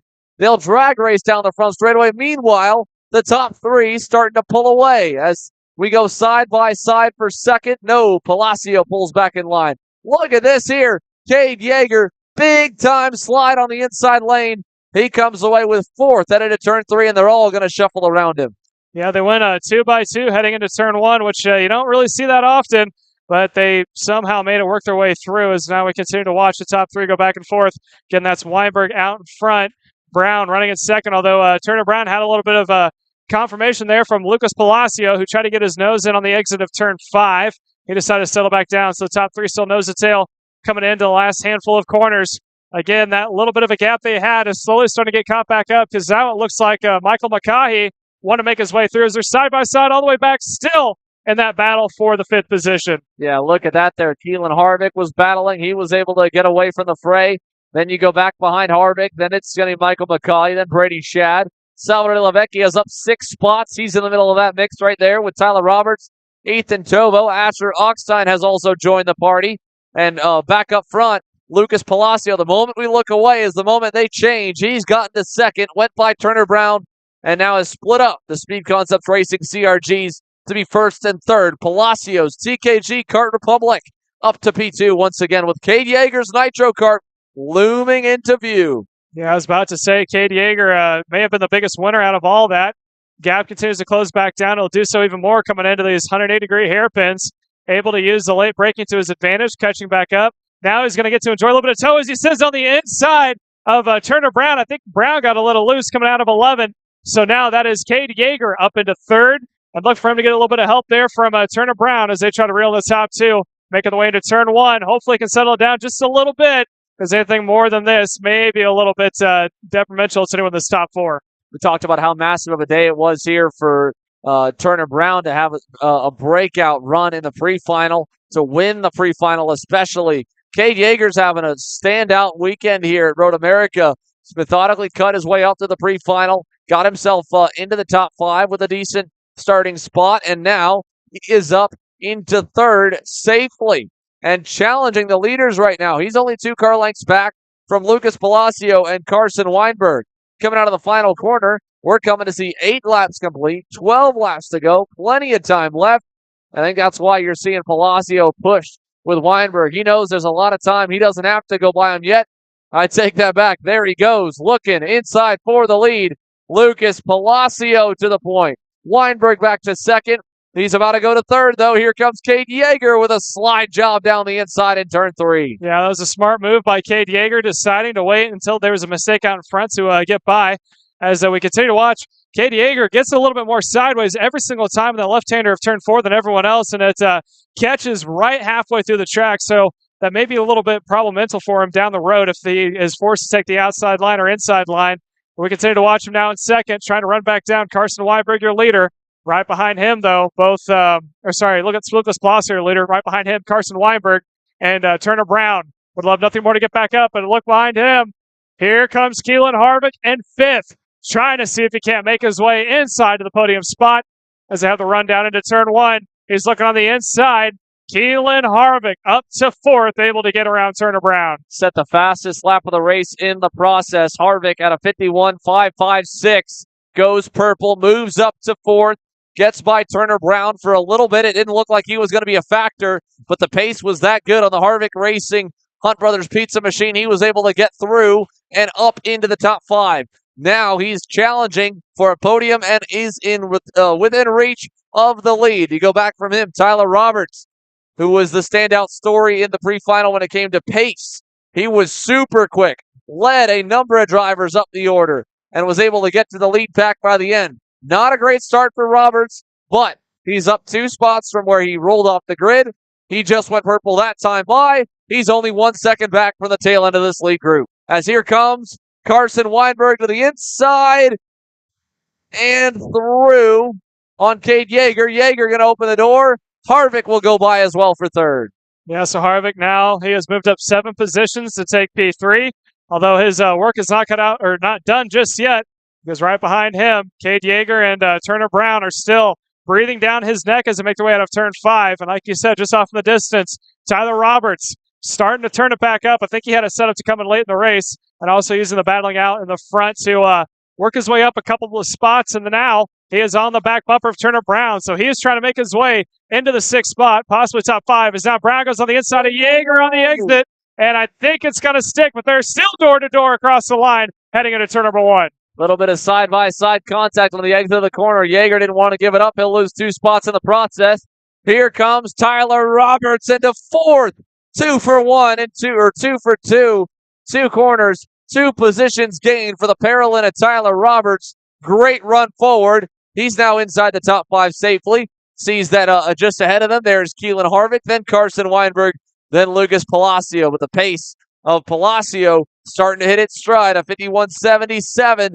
That's only 0.2 off the overall best time. It is his personal best, and it means that Harvick and Weinberg will have to be absolutely perfect to hunt him down through the final couple turns. This time by 8 laps to go. Let's check the gaps here as we see Asher Rockstein making a move. That appeared to be on Michael McCaughey, but I could be mistaken. Battling back and forth with him. And no, it was on Brady Shad, sorry, for the 9th position. As up the hill, side by side down the order, Yeager trying to play catch-up. Gets 1 spot back. Goes back on Turner Brown, who now will lose a 2nd spot in the process as Salvador De La Vecchia gets another one. He's up 8 positions so far. Yeah, so Salvador De La Vecchia is also now breathing down the neck here of Cade Yeager as they make their way into turn number 6 now, coming out of turn number 5. Again, someone else who kind of sat back and just, he was making up positions, move up 7, but wait until the end to turn it up onto the leaders as they make their way into the set of chicanes, or set of hairpins, I should say, of the final couple of corners. Now into turn number 11. So let's see if De La Vecchia, who is now working on the back bumper of Yeager, making the way across the line, if he's going to run into turn 1. He's got a little bit of a toe going for him, and right behind him, Turner Brown, who also is fading off a little bit, would love nothing more to go back up as there's a pass on the inside. De La Vecchia has now gotten around Yeager, and he moves up himself into the 5th position. You'd think that maybe that the Lucas Palacio would have been able to get away. He was starting to pull for a few laps. He is now getting hunted down by the rest of the pack. Carson Weinberg and Keelan Harvick, they've come together. If they stay together right now, they'll be there in about a lap or 2. Half a second back from Palacio last time by was the margin. Harvick, I think, might be the quickest of the 3. He's reeled in Weinberg very easily. Does he push him down one more straightaway? He's a car length back to start the lap. Tyler Roberts is there as well. We've got 6 laps to go, and what should be about a 4-car battle up for the lead and the win. Yeah, the top 4 starting to close back up as we're watching Harvick right now on the back bumper of Carson Weinberg. He's using him as a snowplow right now. He's cutting the air. He's staying right behind him, and he's trying to catch back up to the top position. Tyler Roberts, also someone who stayed quiet most of the race. He has been inside the pack. Hasn't really pushed any issues. He's just kind of taken a pass where it was given to him. Now finds himself right behind Harvick as Harvick had a little bobble going into turn 4, but it's not going to slow him down too much. And now there's 3 karts in the 2nd spot, or battling for the 2nd spot, I should say. If they're smart about this, it'll be a 4-car battle for the lead. But if they're not, it'll be a easy win for Lucas Palacio if they start going back and forth for P2. Here they go through the hairpin section once again. Lucas Palacio, Carson Weinberg, Keelan Harvick, Tyler Roberts out of the final turn. 5 laps to go, a 4-driver lead group. 2 car lengths, maybe 3 from Palacio back to Weinberg. Here comes Harvick. Waited a lap, tried to push him. He thinks he'll do better alone. And he's going to nearly bring Tyler Roberts through, but Roberts can't fully get down the inside. He loses some ground in the process, but Keelan Harvick up to 2nd and doesn't lose any time in the exchange. Yeah, so Harvick moves up into P2. And I think if you're Carson Weinberg, you just need to sit back and wait let Harvick do all the heavy lifting of catching back up to the leader. You just enjoy the tow that is given to you to catch back up to him. And I think that's exactly what he's doing, because now Harvick is on the back door of Lucas Palacio. If Palacio, I think, may have set back the handful of laps we saw before, saving his tires for the end. Hopefully he has. He's going to need every bit of it, because now out of turn 11, here comes Harvick, who is up 7 positions, trying to go for 8 for the lead as he makes his way across the stripe, heading into turn number 1. And he looks like he's going to have to run the inside line. Is he going to take the spot away? He will before they even get to the corner. New leader of Keelan Harvick. Keelan Harvick now has Palacio pushing away on him going into turn at number 3. And for an up and down race that had him nearly outside the top 10 in a pre-final where he really didn't make a whole lot of noise, this is a big time wake up for Keelan Harvick. He turned it up absolutely here for the afternoon. Lucas Palacio has Carson Weinberg right behind him, looking for a way around. Hasn't gone around just yet. Headed through the hairpin section. Carson Weinberg not going to go here. Does he go in the last turn? No, Palacio all over Harvick there going into the final corner, so he didn't give him much of an opportunity. The question is, does he stay in line? 3 to go. Big run to the rear bumper of the 162. He will look to the inside, and Palacio goes back to the point. Harvick to second, and at the same time, Tyler Roberts went by on Carson Weinberg, and Harvick re-answers the call, retakes the lead. Turn 3, and Palacio's off. Big mistake out of Lucas Palacio. He'll drop into third. Yeah, he was able to settle back down, and now let's watch Carson Weinberg, who's now trying to see if he can't make his way up to the third spot and get around Lucas Palacio. All the while, this is beautiful news for Keelan Harvick, your leader. Now sitting at about a 4, maybe 5 car length advantage over your new second placement, Tyler Roberts, who previous lap was sitting in the 4th position. So in one lap, he is able to make up 2 spots, one that was handed to him and one that he earned going into turn number 1 as they make their way across the stripe. 2 sticks will be up in the air, 2 laps to go at the line. Your leader of Keelan Harvick with Tyler Roberts a little close on his tail, but got a little bit of breathing room for your leader. About 0.4 of a second is what sits between them. Making the way out of turn number 1. That is now going to be Roberts inching in onto Keelan Harvick through turn number 3. All the while, Lucas Palacio sitting in the 3rd spot is, I think he has cleaned off his tires, trying to recover back up as we continue to watch Roberts, who is edging the gap back up to Harvick, now down by half a car length. Not close enough to make a move into 6. He's going to have to settle in. I think his opportunity for a pass may come into turn number 1 unless he can pull it off. Coming up into turn 10 here. He's going to try it. He's on the inside. Harvick sees it. Does he try for a crossover? He attempts it, and it's good. Harvick maintains the lead coming into turn 11 to receive the white flag. He'll have to block all the way down to the grass really early here. Tyler Roberts is going to get a big run up the kink. He gets a run to the bumper, goes to the outside with the momentum. Does he get clear? He does! Tyler Roberts around the outside with a big-time power move to the lead. Harvick tries to block. Palacio will stay in line behind him, and they've got to worry about if they let the 199 get to the lead too far out front. Tyler Roberts blocks through 4. They're going to stack up. Here comes De La Vecchia. 5 drivers lined up down the hill. Harvick puts the bumper to Roberts a little bit. They get single file again over into turn number 8. Yeah, last time through. Palacio, all of them lined up. Harvick finds a hole down the inside.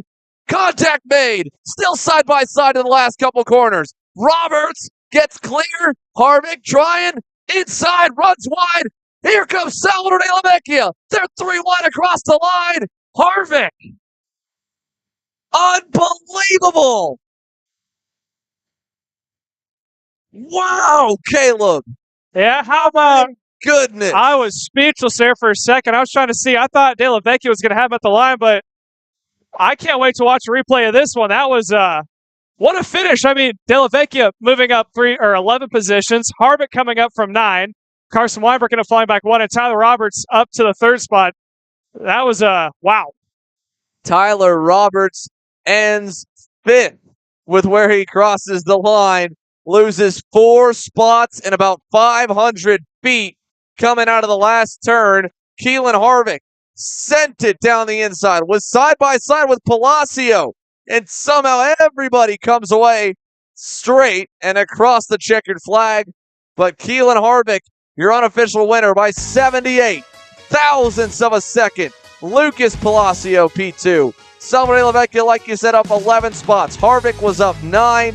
it sets the bar pretty high for the big boys and girls because the X30 Pros are coming up next, presented by Franklin Motorsports. We talked to a number of them, so rather than giving you a commercial break, let's hear from some of the other fast drivers. How about we hear from Cameron Weinberg, older brother to Carson Weinberg, who just nearly came away with the win. We talked to the senior rookie for Speed Concepts Racing and CRG at the beginning of the week. Here's what he had to say.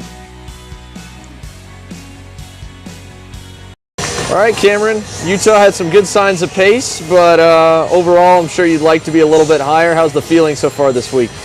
We're good this week. We're on really old tires right now, so we don't have really good pace, but hopefully we can figure it out for happy hour and qualifying, but I'm pretty confident this weekend with what we've got.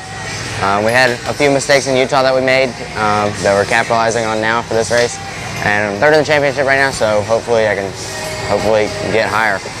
This is the most teammates you've had on the same equipment you've been on really since the start of the year. Austin Garrison, Jack Jeffers. How helpful has that been so far this week to have a couple of the guys to bounce setup stuff off? It's good. We can try a lot more things like at the same time. Instead of just me trying a whole bunch of stuff and getting lost sometimes. But it's three of us now, so it's a lot easier to make changes. And what kind of changes do you guys make here when it comes to this racetrack? This racetrack's known for being super low grip. So are you guys trying to put grip in the car, or do you feel like a good balance right now? We're in pretty good balance. Like I said, we have really old tires, so I mean it's pretty good with the old tire right now. But I think with the new tire we'll be on money. So. And then how about you? At this point in the season, third in the points has got to feel pretty good for the rookie year. Do you feel like a rookie, or are you starting to feel like you deserve to be there? I mean, I'm still a rookie, but I mean, I feel like I have enough experience to race with everybody. There's not much different racing styles up front, so everybody's pretty much the same. Everybody's really fast and close this weekend, I realized, but it's definitely pretty good.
Well, here we go for Franklin Motorsports X30 Pro. Ryan Norberg will start from the pole after winning the pre-final and qualifying on the pole today. But that pre-final, it saw a couple of different contenders show some bright spots and some potential for this main event. Diego Cantecha, the only driver to lead besides the national number 1 today, will start alongside him on the outside of row number 1. Third place in the pre-final was Diego Ramos. He got a penalty. He'll start a little bit further back down the order. It's promoted Paul Bocuse to start to the inside of row number 2 alongside Jeremy Fletcher. Marian Kremers will start to the inside of row 3 alongside Ramos to make it an all PSL karting Pure Elkhart row number 3. Hayden Jones and Austin Garrison will make up row number 4. Colin Warren, Justin White, row number 5. Then it's Cameron Weinberg and Paulie Massimino, Jack Jeffers, Justin Anaconis, Wes Duchek, your top 15, 30 plus of North America's best. And they're headed up the hill with the green flag in the air. We're racing down to turn number 1. Not the best start for Cantecha. He'll lose about 3 spots off the green. Bocuse, again, a good start to second. And off the bat, he'll block the inside to turn number 3. Yeah, Bocuse going on the defensive right off the start, like you just said, trying to hold off.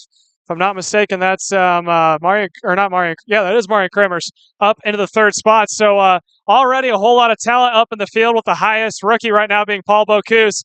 They got to be careful in that second pack. I feel like I've said every single NASCAR race we go to, if you start battling too soon, Ryan Norberg will pull away as they make their way now into the hairpins coming up here quickly. Marian Kremers starting to look like he's going to force the issue. He will. He is on the outside now of Paul Bocuse to turn 11, and he has now got his eyes set on your leader, Ryan Norberg, heading into turn number 1. Talked with Marian Kremers this morning. He said, I think we went the wrong direction a couple times in practice, but as a whole, I feel really good this weekend. As we see Cantecha going by Bocuse, who's getting eaten alive right now. He was not strong on cold tires in the pre-final. Got a good start, positioned himself well, but he has been shuffled back multiple times. Cantecha now to 3rd, Bocuse to 4th. The back to Kremers. Talked about him. He said he felt so good here this weekend. He thought he had a real shot at it. And right now, the motor package, the switch back at Utah has helped. They made some chassis adjustments. And as they fight back here for 4th, Marian Kremers and Diego Cantecha are reeling in your race leader. Bocuse hanging on. His teammate Hayden Jones will now lose another spot as Ramos goes by. And there goes Jeremy Fletcher on Bocuse. That's for 4th. They're side by side down the front straightaway.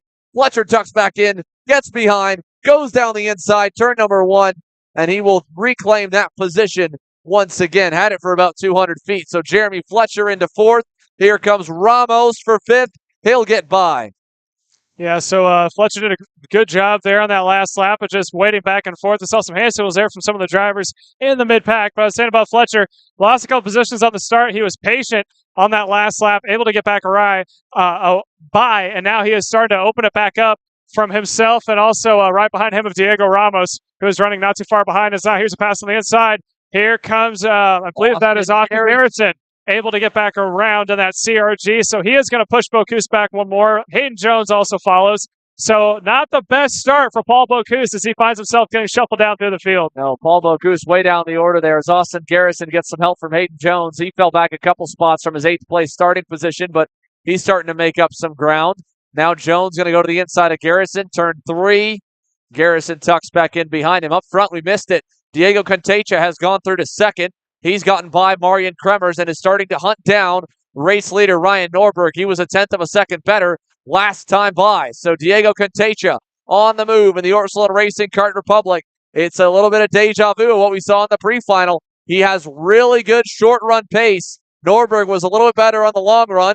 Marian Kremers just trying to hang on here and bide his time as they go down the front straightaway. 3-driver breakaway to begin this main event. Norberg, Cantecha, and Kremers. 1, 2, 3. You've got the USA. You've got Colombia. And, of course, you got the Netherlands there for Marian Kremers.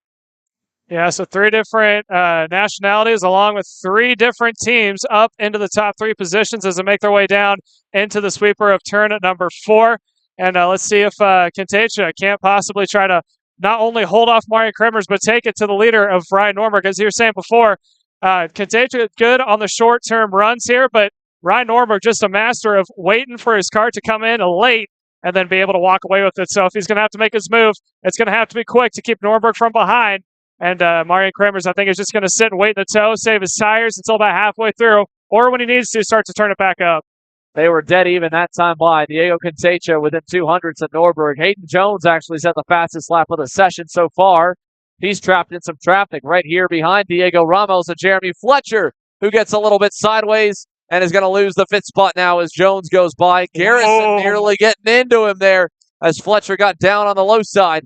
Almost made contact. Now Fletcher. Whoa, hey, late move on the inside on Hayden Jones. That'll stack them all up deep now. Bocuse gets by Garrison, and it all bottles up there with the three CRGs lined up. Garrison, Jeffers, and Weinberg onto the scene. Paulie Massimino at the end of that train as well. They're just outside the top 10. Yeah, Paulie Massimino is not someone we've seen a lot of today as he sends it on the inside there. I believe that was of Weinberg, but as I was saying before, Massimino didn't really have the best qualifying run that he wanted, was kind of quiet in the heat races, and now he's trying to just claw back any positions that he can and reclaim any points as they make their way into the turn 1 and 2 complex. So look for Paulie Massimino. May have figured something out here overnight or in between both the heat races and the feature as they continue to go back and forth. I believe that was Jeffers and able to get around Garrison now. So that's bunched them up perfectly. So look for Massimino now trying to work on the outside of Austin Garrison coming into turn number 6. Austin Garrison looked like that car was just completely sideways going into turn number 4. A little bit's going to be from going offline, but I think he might be struggling a little bit with the handling of that CRG. You see even through that hairpin there, the rear end coming around on him, trying to keep grip in the car, and I think he's a little bit off. Massimino's going to take advantage. He'll go by. Weinberg trying to teammates get together. Weinberg trying to late move on Garrison. Garrison was trying something back on Massimino. He'll fall way back outside the top 10 now, and a rough run here for Austin Garrison on Saturday as there goes a number of cars by. Justin Ataconis, Colin Warren, looks to me as well, Aiden Fox able to get in there, I believe. No, that was Dante Yu and Guillermo Quintero all on through. So all those guys able to get by on Austin Garrison. He's now somewhere around 13th or 14th as we pick up this group here just outside the top 10, led by Colin Warren with Cameron Weinberg in tow. Up front, not much of a change here so far for the top 3. While you're watching this group, they've tightened up a little bit. Contecha and Kremers just kind of inching their way forward, then they'll lose a little bit, then they'll inch forward again. Still within half a second of the race leader right now with plenty of time left. 18 laps to go, 8 laps complete. Ryan Norberg leads them into the corner. Contecha, then Marian Kremers. 1 car length apart here as they head for turn number 4, and a big gap out back, about 2 seconds before you find Diego Ramos, who's equal in the pace of the leaders, but unfortunately took a minute to get through the field. Then you go back and you got Jeremy Fletcher in the 5th position, leader of the RPM Tony Kart squad. His teammate Massimino down in the 9th spot trying to work his way forward. As a whole, though, I don't think you'll see anyone but these top 3 battle out front because unless they start to really get aggressive, it's hard to match the level that these 3 are at. Yeah, you can see your leader, Ryan Norberg, up on the wheel, trying to pull away whatever he can from Diego Contecha. Last time by, Contecha went purple, so he went roughly about 5/100ths of a second faster than your leader of Ryan Norberg. He was able to close that gap down just a little bit. He is closer now than he's been before in a while as we make their way into turn 4. If he can maintain this, look for a possible dive bomb into the hairpins, but through that quick little short shoot down into turn number 5, Norberg was able to open up just a significant amount of margin, relatively speaking, of the proximity that they have. So equal spacing yet again, about 2 car lengths all the way through. Contagion not close enough to make a dive bomb just yet. Yeah, not close enough this lap here. Lost a little bit of time. Marian Kremers, his stock seemed to have faded a bit in the American market and the American fans' eyes because he has just been struggling a little bit through the spring. But a good run in Utah, a really good run here in the works today where he is holding on to the pace of the guy that has dominated this class for the last 2 seasons. Really been the guy to beat for the last 7 years. Over to turn number 4 here. Contagia, 1 car length back. I mean, they were within, all 3 of them, 0.03 of a second last time by. Just crazy stuff. Let's pick up this battle here. Hayden Jones just got by Jeremy Fletcher not long ago. Then Paul Bocuse is there. Then Jack Jeffers is there. And then it's a big gap back to Paulie Massimino in the 9th position. All these guys are running times equal to the leaders. Not when they do that, though, as they go side by side. Oh, and Fletcher backed it off. I think he was trying for a crossover. I don't think he knew that I think that was Jack Jeffers was there and cut him off guard. And now he is going to send it yet again on the inside of Paul Bocuse across the line. So they're going to come side by side. And all the while, that's going to allow Jack Jeffers to pull away just a little bit in the 6th spot as they make their way down into turn number 1. That is going to be Fletcher now settling into the 7th position. And right behind him, look at this. Paulie Massimino in 7th sees an opportunity to possibly pick away 3 more spots if they continue to go back and forth for the 4th position. Yeah, a dismal qualifying effort for Paulie Massimino. Had him buried in the field, and then he had to start on the outside lane, I believe, here for this main event. So starting 12th, had to work his way through turn number 1. Wasn't going to pick up spots on that first lap. He's had to pick these up on raw pace, and he's getting there. So he is closing into his teammates. Oh, no, I was going to say he was getting there. Colin Warren just got by him. So move Colin Warren up past Massimino. Here goes Weinberg by. Garrison trying to go also. He will. Massimino is going to lose about 4 spots there as Justin Ataconis trails that grouping down the front straightaway. Yeah, here's a good shot of the mid-pack battle, and there's a shot of what we're talking about right now. That is the battle, if I'm not mistaken, for the 6 on back. So that's Jeffers, Fletcher, Bocuse, Warren, Weinberg, Garrison, Massimino, and Anaconis, who all have putting on a fantastic show for us. Everyone's been in different places in the past 3 or 4 laps, and it continues to be that way as we are now watching Paul Bocuse trying to go to work on Jeremy Fletcher. Seems to be the most troublesome driver for him to get around, which is ironic because they're the 2 rookies now making their way into turns 9, heading into 10. And right in front of Jeremy Fletcher, it looks like Jack Jeffers starting to pull away from this mid-pack battle. As they watch, there's a battle for Weinberg able to get around Colin Warren to coming across the line. We're looking at 13 more laps to go, and this mid-pack battle has put on one good show for us to announce there, Xander. Here they go up the hill, down into turn number 3, over to turn number 4 here this time. Ryan Norberg's lead now 4.5 tenths, opened up just a little bit. As you can see, last time by was a little bit quicker, about 1.5 tenths over Contagia and Kremers. This is where his pace is able to remain near his best lap, and everybody else seems to fade just a little ways. So we'll see where the laps are this time by. Diego Ramos is praying for something right now. He's down in the 4th spot as they come across the line. Kremers able to match Norberg. Contagia gives up another 1/10 of a second. Kremers goes by. He'll have to be absolutely on the mark, and I think he and Contagia both there lost some time trying to send it over the curbing in turn number 1 to match the level of pace that the national number 1 is having right now.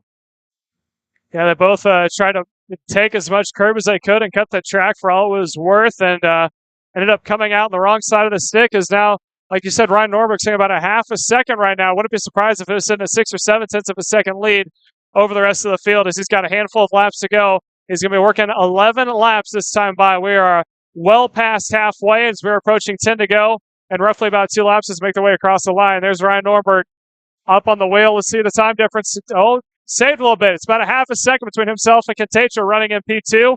Marian Kremers also trailing about 4 seconds or 4/10 of a second behind Diego Contagia in the 3rd spot. All the while, Diego Ramos out in the 4th spot has been in an island of his own. He's not quite close enough to make a move on Marian Kremers, your 3rd placement, but he's got a lot of breathing room between himself and your 5th placement of Hayden Jones.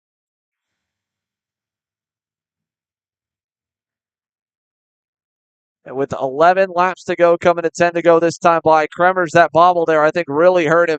He's lost a lot of ground. Now, Contagia has made up some time on him. He's starting to close a little bit. Down the front straightaway here. 10 laps to go. 16 laps complete. Diego Contagia, 4.5 tenths of a second. The difference right now. Marian Kremers, 6 tenths back.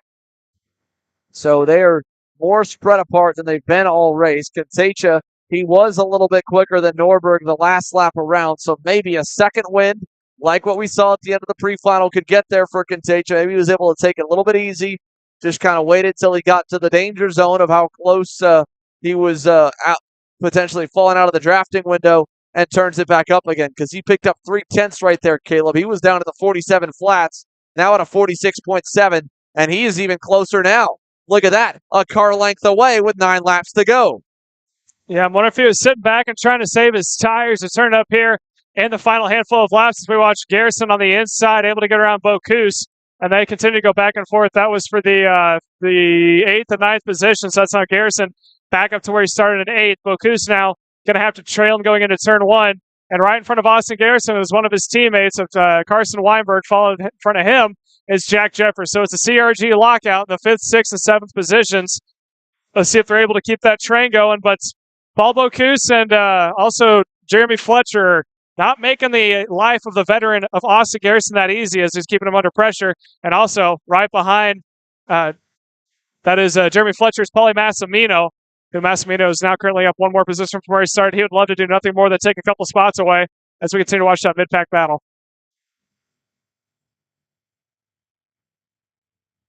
The last time by as well, Diego Quintecha. He went his fastest lap and the fastest one of the race, now down by about 2/10. So he is well within the drafting distance of Ryan Norberg, just out in front of him. Off in the distance, Marian Kramer is getting left out to dry as he just has to sit back and watch and hope that these two start battling here in the last 7.5 laps as they make their way out of turn number 5. So look for a possible pass here coming up from Diego Quintecha to be able to close back up in these hairpins.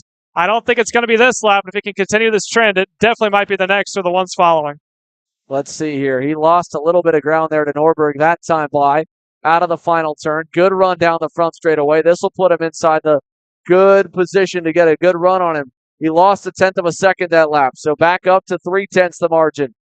As they go for turn number 1, Quintecha's going to need to really get a good run through the S's. He got a decent one that time, a car length and a half back. Through turn 3, slides it there nicely. 7 laps to go. Just trying to hang on to the nation's best right now. Through the drop-down hairpin, they'll come out of it. 6.5 laps to go. Still a 2-car length bubble. Diego Quintecha struggling to break. Ryan Norberg yet to put a wheel wrong. Set his best lap of the race last time by. Quintecha sends it deep there to turn number 9. They'll head through 10 and 11, Caleb. Yeah, Quintecha's got to make sure he doesn't start overdriving and overcook the tires. He's done a good job so far. You can't mail it in just yet. Looking back as Ryan Norberg to see how much of a gap he has. He opens up by 1/10. It's about 3.3 tenths of a second, which last time by was at 2.96. So, or 0.296, I should say. But through the chicane that time, he was able to close it back down to Norberg. Like you said, he's just got to be perfect through the S's and also through the drop-down hairpin, making the way into the left-hander of turn 4, heading up in the drop-down right now. And I tell you what, Ryan Norberg, I think his quickest point is from turn 4 to turn 5, and then he's just able to match what Quintecha does through turns 6, 7, 8, 9, 10 to 11. So Quintecha's just got to pull up just a little bit more through the downhill parts of the track, and he might be right there on the back bumper of Norberg. It's unfortunate, too. I think Diego Ramos would have had a really good fighting shot at this one. I mean, he's been so consistent here all this time and just started a little bit too far back in the main to really have a chance at it. Marian Kremer's his teammate, still right there in the 3rd spot. Both of the PSL Karting Bureau Arts are closer than they've been all season. I'm sure the PSL boys have to be pretty happy with the results. While they may be a little bit frustrated, they may not have the stuff to challenge for the win. They are better than where they've been for a lot of 2022, both back at Utah and here. This is a major step up for them. For Diego Quintecha here, he's got to be flawless. We're coming to 4 laps to go. Like you said, that run from turn 4 to turn 5 and through the downhill section is where he struggles. But he's so much better in the slow speed. He's so good through turns 1 and 2. He is hustling that go-kart right now.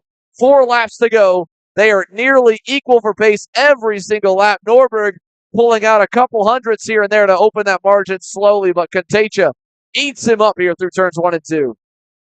Yeah, definitely is his best strong point as they make their way now through turn 3. And it looks like it may be Ryan Norberg starting to pull away ever so slightly, like you said before. 1/100th every single second is all he's doing it by. But I think now, as we're coming to the latter parts of the race, I don't know if Quintecha may be starting to get a little frustrated and trying different things in the kart, or if Norberg is just that much consistent, able to save his tires that long in the race. But he is maintaining, if not opening up the gap each lap as this time by. It's going to be 3 laps to go, so Quintecha is coming down to crunch time as they make their way out of turn 11. If he's going to pull something off, he's got to get close soon. He's in the toe, and he does a great job of working it all the way from here to turn 3, but just needs a little bit extra something as he is now down by almost half a second. And right now, Ryan Norberg opening that gap up. Pulled the 10th back on Diego Quintecha that time by. Not seeing much of a change in the gap here with 2.5 laps remaining. Quintecha a little bit closer this time through 4 and 5, to be fair. So that was a little bit better. Less of a mistake, it seemed. And for the kid who won here in 2020 and really introduced himself to the national scene, he's looking a little better this lap. Might be able to close up. He's going to have 1 or 2 more good shots at it. The double sticks will come this time by. Norberg, his pace is backed off. If Quintecha can force him to block, that's going to really open Pandora's box here. 2 to go. Norberg's lead 3 car lengths up the hill in turn number 1. Contagia was better by 0.2 last time by. Contagia getting a good run through turns 1 and 2. He may just have to force Norberg into taking the blocking line as make the way now to turn 3. He's going to have to make sure he can just maintain his gap right now. You don't have to close up through turns 4 to 6. You just got to make sure that Ryan doesn't pull away like he's done previously as they make their way through the drop-down hairpin, coming up into that turn 6 hairpin, making their way down to the S's. I think he's maintained it well enough, but he's got to be perfect through these sets of hairpins all the way now through turns 9. Heading into 10, he's got to have a good run out of 11. The white flag is going to be out. It looks to be about equal. They make their way through. Norberg looks back, and I think he's opened up just enough to not block him into 1 and 2. Contagia made a couple mistakes in the final sector that lap. He got sideways coming down the hill. He got sideways in a couple of the hairpins. Unfortunately, just lost the back end, being on the ragged edge here. The last bit of life for the tires. He's closed up now to 2 car lengths away. Norberg's pace faded off a couple tenths here right when we needed it to. Contagia was almost perfect, but they'll drop into the downhill for the final time. Ryan Norberg seeing the closest thing to a challenge on a race he started from the pole, I think, since the start of this year, when we go back to the SCUSA Winter Series with Mateus Morgado and company. So finally, we're starting to see the pack start to catch up at a track he hasn't been the best at. Contagia had a look there, couldn't pull it off. Norberg, 5 for 5 in 2022, wins another here in the U.S. Pro Kart Series. Contagia onto the podium for the first time this season. Kremers his first U.S. Pro Kart Series podium as well. Diego Ramos, a very impressive debut here with the PSL karting team. He ends in 4th. Hayden Jones, late in the going, ends 5th. Austin Garrison worked his way back up into the top 10, got back to 6th with the best time of the session out of 46.47. Cameron Weinberg ends up 7th. Jack Jeffers in 8th. Paul Bocuse 9th. Jeremy Fletcher and Paulie Massimino 10th and 11th. We'll see what some of the top guys have to say here after that one. Ryan Norberg, a nicely done win here at Road America, but the field getting a little bit closer. Diego Contagia almost had it, and I'm sure he's going to be frustrated with himself knowing that he was almost there, and had he not had that car just step out on him a little bit, he might have been able to pressure him into a mistake or force a last lap battle. Ultimately, the national number 1 leads every lap of the main event, completes a clean sweep of Saturday. We're going to go to commercial break. We'll come back with some post-race interviews and your KA100 Junior main event.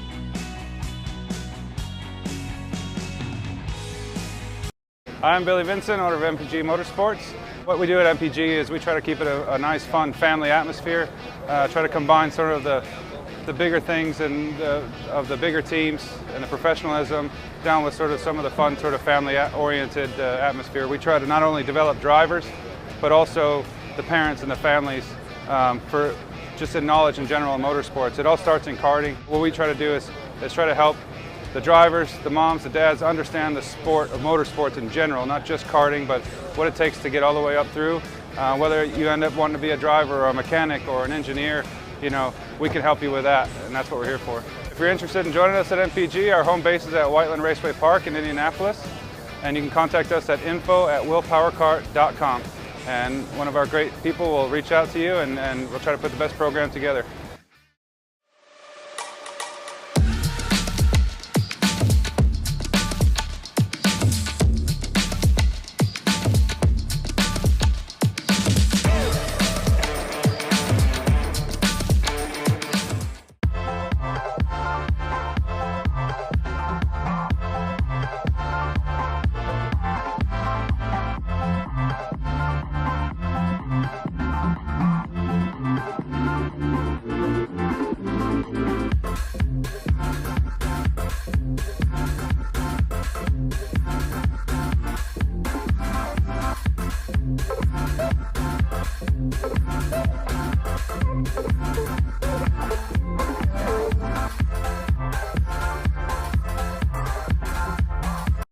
Odenthal Racing Products, your #1 producer in engine mounts since 1992, along with our leading-edge designs and product development, such as the Odenthal Racing Products EasyGP camera mount, which comes in 4 different styles and can be used on any karting platform.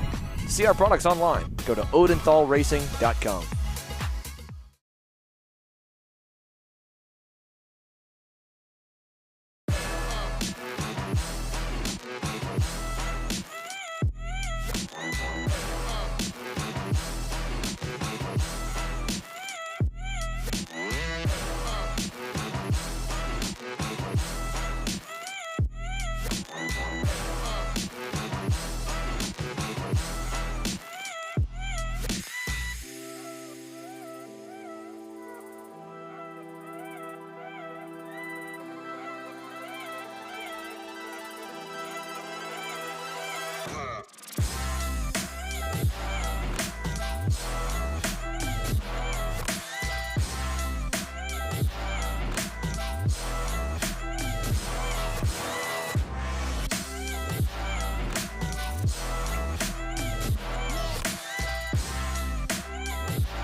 Here we are getting set for Timmy Tech KA100 Junior. Landon Skinner drove a flag-to-flag victory in the pre-final. The Allen Rudolph Racing Academy driver is on the pole for the first time in a main event, and he's led them to the green here with Max Garcia on the outside in the MPG Motorsports Will Power Kart. Down to turn number 1, Skinner gets through with the lead. Couple drivers going wide. We've got multiple off at the exit of turn number 2. 3 drivers collected. A lot of dust kicked up from the grass there over to turn number 4. But Landon Skinner, your leader, headed through the corner. Max Garcia has been dropped down to 5th as it's Cameron Brinkman, I believe, up into 2nd. And a good start as well for what looks to be Stephen Miller. He's up into 3rd. Then we've got one of the RPG Cosmics up into the mix as well. Gaffera to P4. It looks like there was one Lando Norris kart that was stopped at the top of the hill. That was the 898, if I'm not mistaken. I think that may have been that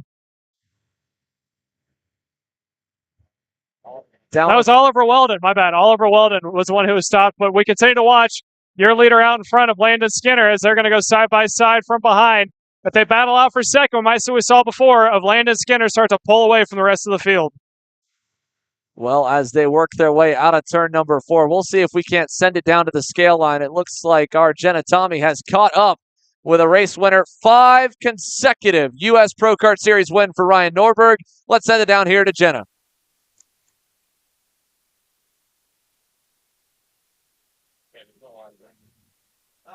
No audio.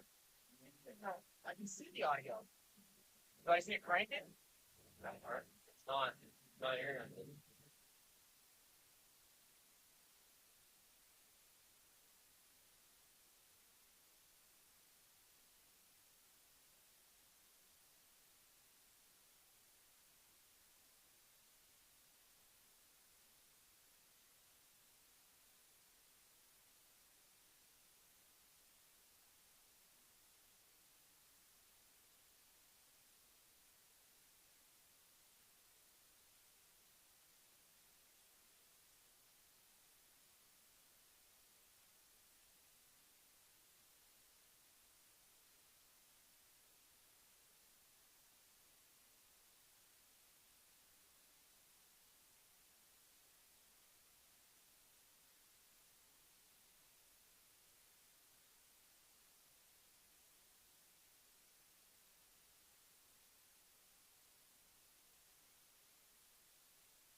Thank you, Jim. As we go back to the on-track action here, KA100 Junior has absolutely erupted, Caleb. I mean, we've got a 2-driver breakaway with Caleb Gaffera and Cameron Brinkman, but beyond that, it has been absolutely wild here. A massive group from 3rd to about 10th on the racetrack. Pole sitter Landon Skinner's been dropped all the way to the end of it in 10th. Then it's a second back to Diego Guido. Leader of this pack right now is Ernesto Rivera and Stephen Miller, and they have traded that spot along with everybody else quite a few times while we were away on interview. Yeah, they continue to go back and forth as we're watching now. Keegan Kaminsky also having a good race. He is the highest mover up in the field. He is up 9 positions in that GFC Kart. He is now working on the back bumper of Elio Meza, who is following Max Garcia. That mid-pack as we continue to go back and forth all race long. There's been no breakaway out in front. It continues to be Caleb Gaffera and Cameron Brinkman running 1 and 2. They have a little bit of a break from the rest of the field before we get to Ernesto Rivera, who's holding off Stephen Miller and company, along with Cooper Shipman, Max Taylor, Max Garcia, Elio Meza, Keegan Kaminsky, Landon Skinner, and Diego Guido, who's also up in the mix. So there's been passing happening all over. They decided not to wait till the end. They wanted to go from the start and give us one good show to put on as we continue to watch, as I believe that is Max Taylor, who is holding off. Actually, that's not Max Taylor. That is Max Taylor holding off Max Garcia and Elio Meza, who are watching right now as they make their way into turn number 9. And we're going to pan a little bit farther back through the field. That is actually going to be Ernesto Rivera, who's holding off Stephen Miller, and Cameron Brinkman, who is now on the back bumper of Caleb Gaffera crossing the line as they go 1 and 2. 7 laps complete here this time. 15 laps to go. Caleb Gaffera and Cameron Brinkman headed through turns 1 and 2 have a 1.6, nearly 1.7 second lead, and it'll only get bigger with moves like that there. That was Stephen Miller on Ernesto Rivera, and he brought company, brought Cooper Shipman along for the ride with him to go to third and fourth. So now we've got Rivera back into the 5th spot. Max Taylor still sits there in 6th as he gets into the back of Rivera a little bit. Then Elio Meza 7th. Then a little gap to find Max Garcia, Keegan Kaminsky, and Landon Skinner. Again, your original pole sitter has dropped all the way down outside of the edge of the top 10. Just hanging on. Well, actually, he's gotten back to 9th, getting by Garcia. So some spots made up for Skinner, but not a great main event in comparison. As across the line, there goes Stephen Miller. And now let's see if he can try to track down the top 2. That time by gives up 2.5 tenths with the pass. With his first lap leading the train with help from Shipman, maybe they can get going, but they've got to get going now, Caleb. They do not have time to spare with a 2-second lead and the leaders working together as they are. Yeah, I don't think they plan on settling down anytime soon. Just in the back of that field, we saw Elio Meza all over the back bumper. Max Taylor was able to get around, so he now moves himself up into P5 or P6, trying to run down Rivera, Shipman, and Miller and company out. There's your 2 leaders in front. Again, Gaffera out in front, Brickman in second. They have stayed nose to tail, and I will say that Brickman has done a great job of playing number 2, of being the pushing man, trying to get as much of a gap as he can between himself and Miller running in third. So he's using his toe to the advantage. Those 2 have been the only ones on track, but I don't think have exchanged the lead more than maybe once or twice. Everyone else is absolute mayhem right now, going back and forth as we continue to watch. There's another pass. That was Shipman able to get around Miller, and there's with that maybe Elio Meza trying to cut his way up through the field as well. So Shipman now up 1 more position over Rivera. Like you said, Xander, they're going back and forth. They're sitting at about almost 2.5 second deficit to the leaders. I don't think that's going to change anytime soon. Not if they don't make any kind of gains. Again, they lost another 10th last time by, and that was when they were fully hooked up. Now that they passed again, that's given an even bigger gap to Cameron Brinkman and Caleb Gaffera. So Cameron Brinkman looking for what could be a massive day, a double win day. Caleb Gaffera just trying to get something, some kind of hardware here out of Saturday after getting absolutely demolished early on in the X30 Junior main event. As we watch them come up the hill once again here, 13 laps to go, 10 complete, just approaching the halfway mark here. And look at this, whoa, another pass made. That was Miller, I think, battling and losing to Rivera, and now he'll lose to Elio Meza. So 2 more spots lost for Stephen Miller. He drops to 6th in line, just ahead of Max Taylor. And looming in the distance, closing back up to that group, Keegan Kaminsky on the GFC is up 8 spots already. He's looking to maybe get onto this battle for the top 5. Max Garcia is still there. Landon Skinner set the fastest lap of the race last time by. He's in that group also as Max Taylor goes through on Stephen Miller and takes back the 6th position. Yeah, then here comes Max Garcia. He is also now up in the mix, trailing right behind Kaminsky as last time by Landon Skinner in 10th went purple. And he is trailing that late pack that we were just talking about. But Max Garcia, who had a good run in the X30 Junior class, now trying to see if he can't just stay inside the top 10. As there's a good pass for if I'm not mistaken, that was Meza trying to get around Rivera, and he will do so. So that is now the 2 of both Shipman and Mesa. The two teammates are now running not nose to tail, but they are in the two positions next to each other, third and fourth, as there's a gaggle of Karts being led by now Rivera. And now Rivera's under attack. Right behind him, I believe that is Max Taylor trying to get his nose in. They still go side by side. That is Garcia now going to push Kaminsky to the outside line. Kaminsky falls back one, almost two. Landon Skinner had an opportunity. Let's see if he takes it here. He does do so. So that's Landon Skinner also up one more position. Kaminsky falls back to 10th. So an intense battle all the way through from third on back. Yeah, all the way on through here. 11 laps in, or 12 laps in, 10 laps to go. Caleb Gaffera, Cameron Brinkman, that gap, 1.9 seconds. I mean, they gave up a little bit. Cooper Shipman's rolling. He's got his teammate in Elio Meza there. And while this battle happens behind, Keegan Kaminsky shuffling on through on Landon Skinner. Oh, we got a big crash here at the exit of turn number 3. Cash Perkins and one more collected. And the other one is the 848 of Diego Guillo. Both of them totally fine and able to get back going, but heavy damage to both go-karts at the exit of the turn 3 hairpin. Yeah, it's unfortunate to see. They're going to get shuffled way back through the field. Here's a shot of the two leaders, Gaffera and Brinkman, 1 and 2, as they make their way through the first couple of corners. Again, Brinkman has done, he hasn't really pushed the issue too much on Gaffera. Usually when he catches back up, he gives a little bit of a push, and instead of trying to battle for the lead, which is a smart thing to do, is they're now sitting at about a 2-second lead. Although it looks like Cooper Shipman starting to take a little bit of a chip out of the block and make his way back up to the top 2. I think most of that's due to the fact that his teammate of Elio Meza is on his back bumper, and those two together might be able to catch back up. It's going to be 8 laps to go at the line. Down by about 2 seconds. It's a 1.8 second disadvantage for Cooper Shipman. So when they come across the line, we'll keep an eye on that. But if they can continue this pace, we might see a four-pack battle for the lead if it continues on. Yeah, here they come across the line. 8 laps to go, 14 laps complete. Caleb Gaffera, Cameron Brinkman, Cooper Shipman, and Elio Meza. These are the two duos going against each other. And it was, again, in the favor of Shipman and Meza by 0.3 of a second last time by, 1.9 seconds back from the lead. At that level of margin, they'd arrive on the scene with 2 laps to spare. They've got to be at that level of pace, though, every single lap without a single mistake if they want to get that close. And Meza just went by Shipman, so they're going to lose some time this lap. They're not in the best position to run down these two on screen in Gaffera and Brinkman.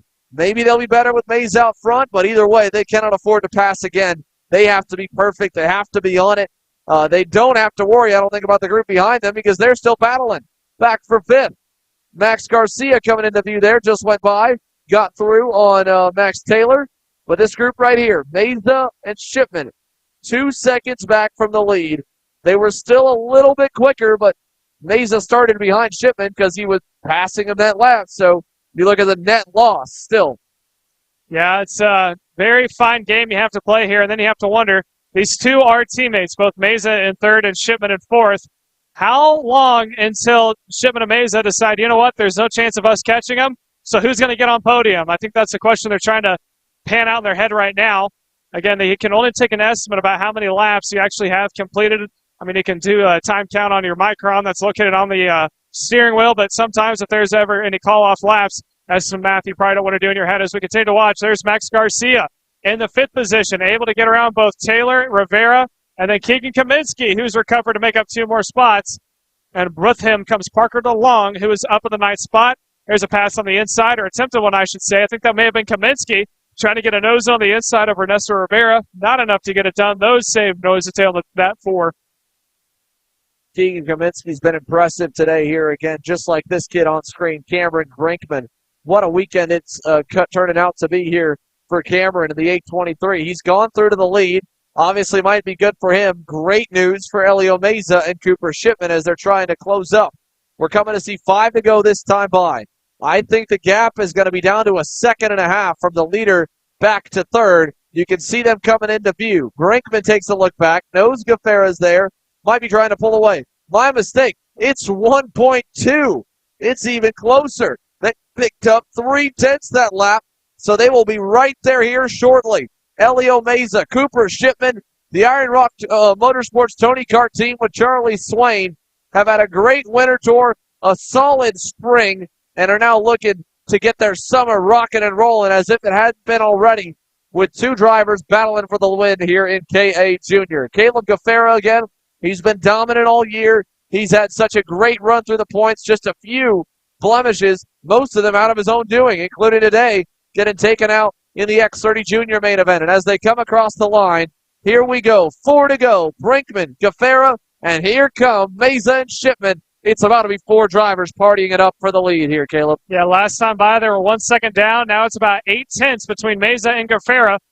Cooper Shipman running in 4th. Again, the caboose between him and Meza went purple last lap, and he went roughly about 2/10 faster than your leader of Cameron Brinkman. So they have the speed, but do they have the time? As you said, they got 4 laps to go at the line. It's about 4.5 right now. The gap continues to close down. And I wouldn't be surprised if this time across the line, they'll be down by about half a second. So looking about a lap or two for the 2 combo of Elio Meza and Cooper Shipman to be right there on the scene with the top 2 as we continue to watch Cameron Brinkman out in front. Caleb Gaffera running in the 2nd spot. And now in camera view is both Meza and Shipman through the final corner. This time across the line, they're going to get a little bit of a toe off of the 2nd placement of Caleb Gaffera. Let's see the time difference. They made up another 2/10. It is now 6/10 of a second between the 3rd placement of Meza and your 2nd placement of Caleb Gaffera as they make their way now into turn number 3. Here they go up the hill here. Again, 19 laps complete, 3 to go. They're within a second. They can almost taste it. They just need Gaffera to apply some pressure to Brinkman, force Brinkman to block, and he's close enough there. He could go by him, and that would also bring them into contention. 2 laps to go this time by. Elio Meza leads the charge forward. I wasn't sure if it would work, changing positions of who was going to lead the duo forward with about 7 laps to go, but it's paid off nicely. They have arrived. 4 drivers, 2 laps to settle it. Cameron Brinkman leads them down the front straightaway. It's one thing to close, but it's another to pass. Meza and Shipman with 2 laps to go and about 4 more tenths to make up.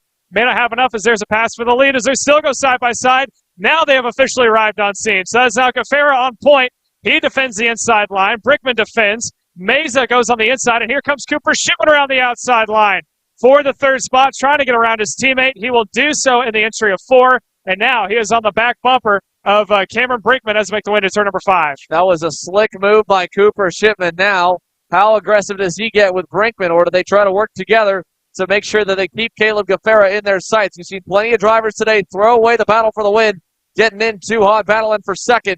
Shipman's going to go for 2nd and make contact with Brinkman. That's going to give Gaffera a big lead, and the win across the line as the checkers come out.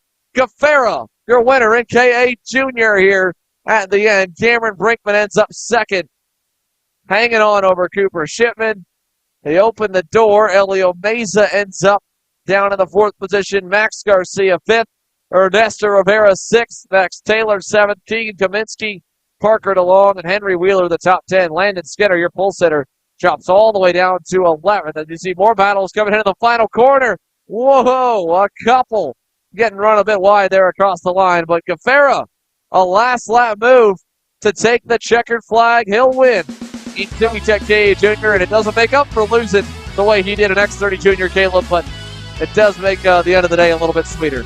Yeah, especially when it's the last race of the day for you. If you're coming across with the win, and may be able to put a smile on that team's face here this afternoon. We'll see as he gets set to reset for tomorrow. In the meantime, it's time for the youngest stars of North American karting to take to the racetrack. The United States Pro Kart Series Micro Division at 7 to 10 years old is set and ready for more. We'll be coming right back after this with them.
How you doing? My name is Mike Doty from Mike Doty Racing from Orange County, New York. We're about an hour north of New York City. We're a full-service kart shop that we supply IAME, Rotax, and all rock engines. We sell OTK parts and all the tires for all the different series. We support USBKS, SCUSA, Rotax, which is the Stars and Stripes, and the Rock Winter Tour. What we do is we try to get the drivers better by data, driver coaching, and setup. We have a lot of good drivers that come through our program. We have a lot of experience. I've been doing it for almost 35 years, and we just try to translate that to all our customers. For more info about Mike Doty Racing, you can contact us at mikedotyracing@gmail.com or call us at 845-551-0572.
Run here for one particular driver that came up so close here, and it's been a stellar day for him. Your X30 Junior winner, and up front in KA100 Junior, Cameron Brinkman. He's down here with our Zoe Edenholm. Zoe?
And before we get going here with our micros, we're going to send it back down to our very own Zoe, who's caught up with yet another driver representing the RPG group. Actually, we're going to stand by that interview. Before we do that, we're going to actually send it to your starting lineup. Once they get going here, we will then send it down to get some more interviews from the grid area when we got from our X30, or sorry, KA Junior class. And before that, we're also going to have our KA Seniors. So while they get going, I'm going to go ahead and pull up our very own race hero, give you guys a starting lineup for our Micro Swift. As Andrew said, this is the youngest class that you can be in when it comes to national level karting. These kiddos definitely do have some experience behind them. Jackson Gibson is going to be on pole position next to Rocco Simone P2. Nicholas Orbezo starts in the number 3 on the second row. Next to him is going to go to Troy Ferguson. Ashton Woon starts in P5 with Marco Samut in P6. AJ Stoner is going to start in P7 next to Caleb Tarter in the 8th position. Royce Vega takes it into row number 5. And next to him is going to be Benja Fernandez as they make their way down to the final corner as we wait to see if they're going to get the green flag this time by. Beautiful line of carts. There's going to be 33 in total taking the green flag here this afternoon. Let's see how they pan out. Looks like they are not entirely sorted on the inside row. Are they going to get the green or send them out one more time? Looks like they're going to go one more time by, so no green this time.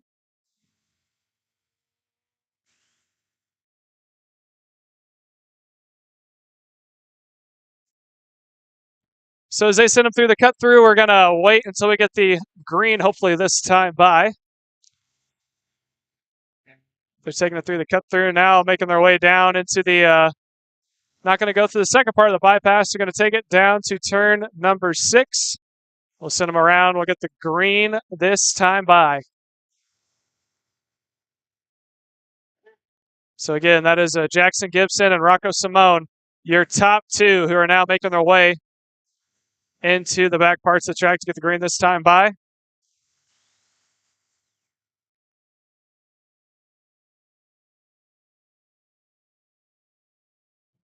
They're now going through the cut through and hopefully getting the green this time by. Again, last time, the reason why they did it, there was a few drivers that were out of place, still getting themselves worked back out. But I think this time, it's looking a whole lot better. Making the way down to the line. Eyes on the starter. Green flag is out down into turn number 1, and it's going to be side by side. Easy start there for Jackson Gibson on the inside line. Although Rocco Simone in the second position has now fallen way back through the field, settling into the 4th and 5th spot. Let's see if it's going to be clean and green through 1 and 2. It looks like we only have one off the track down towards the mid part of the pack, and they're going to make it through turn number 3. They're going to go single file. Jackson Gibson's going to settle in, maybe 1 or 2 going a little wide on the exit of turn 3 as they are now getting themselves sorted back out. Looks like Jackson Tovo may have moved up a couple positions to go to P4. Sorry, that's Ethan Tovo up to P4. Rocco Simone settling in right behind him. So as they make their way through, we are now going to sit it down to our very own Zoe Etzel, who is going to give us our interview with your KA100 winner of Caleb Gaffera. Zoe? Hey guys, I'm here with the KA Junior winner. You've had an up and down kind of day. You got taken out in the final in X30 Junior, and you won the KA Junior race. How do you feel?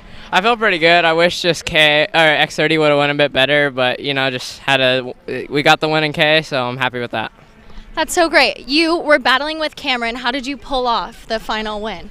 Well, we went to turn 1 and he just didn't block. Like, he blocked a lot, but I just went in and I didn't think I was gonna make it at first because of like how fast I was going in, but I ended up making it and made it stick. Do you have a lot of confidence in both classes for tomorrow? Yeah, I think we can do pretty good tomorrow, and hopefully we'll make it another good day.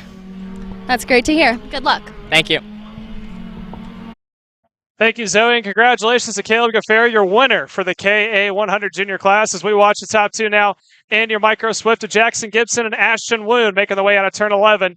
Jackson Gibson went purple last lap, and he has a decent lead so far, maintaining that about 0.3 of a second lead over Ashton Woon. But last time by, Ashton went purple as here's a pass on the inside. 2 passes, actually. One was for the 3rd position and one was for the 5th. So that was Orbezo maintaining that 3rd spot because it was not a good one to go through. And then there's a pass back. That was Royce Vega making his way around Troy Ferguson. Ferguson tried to pass back, but now he's going to have to settle back in. They're going to go side by side yet again. And it looks like Vega is going to have the better end of the stick. He maintains that 4th spot as they make their way down into turn number 6. There's the top 3 at the bottom of your screen. 4, that is, sorry. That was actually, Kai Mars able to get around Rocco Simonis, who we're watching, as now Simone goes back around Mars. That is a back-and-forth battle for the 6th position.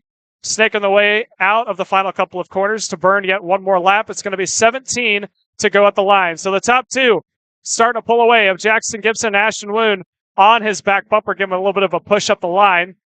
And then we get to Nicholas Orbezo, Royce Vega, 3rd and 4th as they're going side by side. That is Vega getting around Orbezo. So Vega now goes to the podium spot, Orbezo to 4th.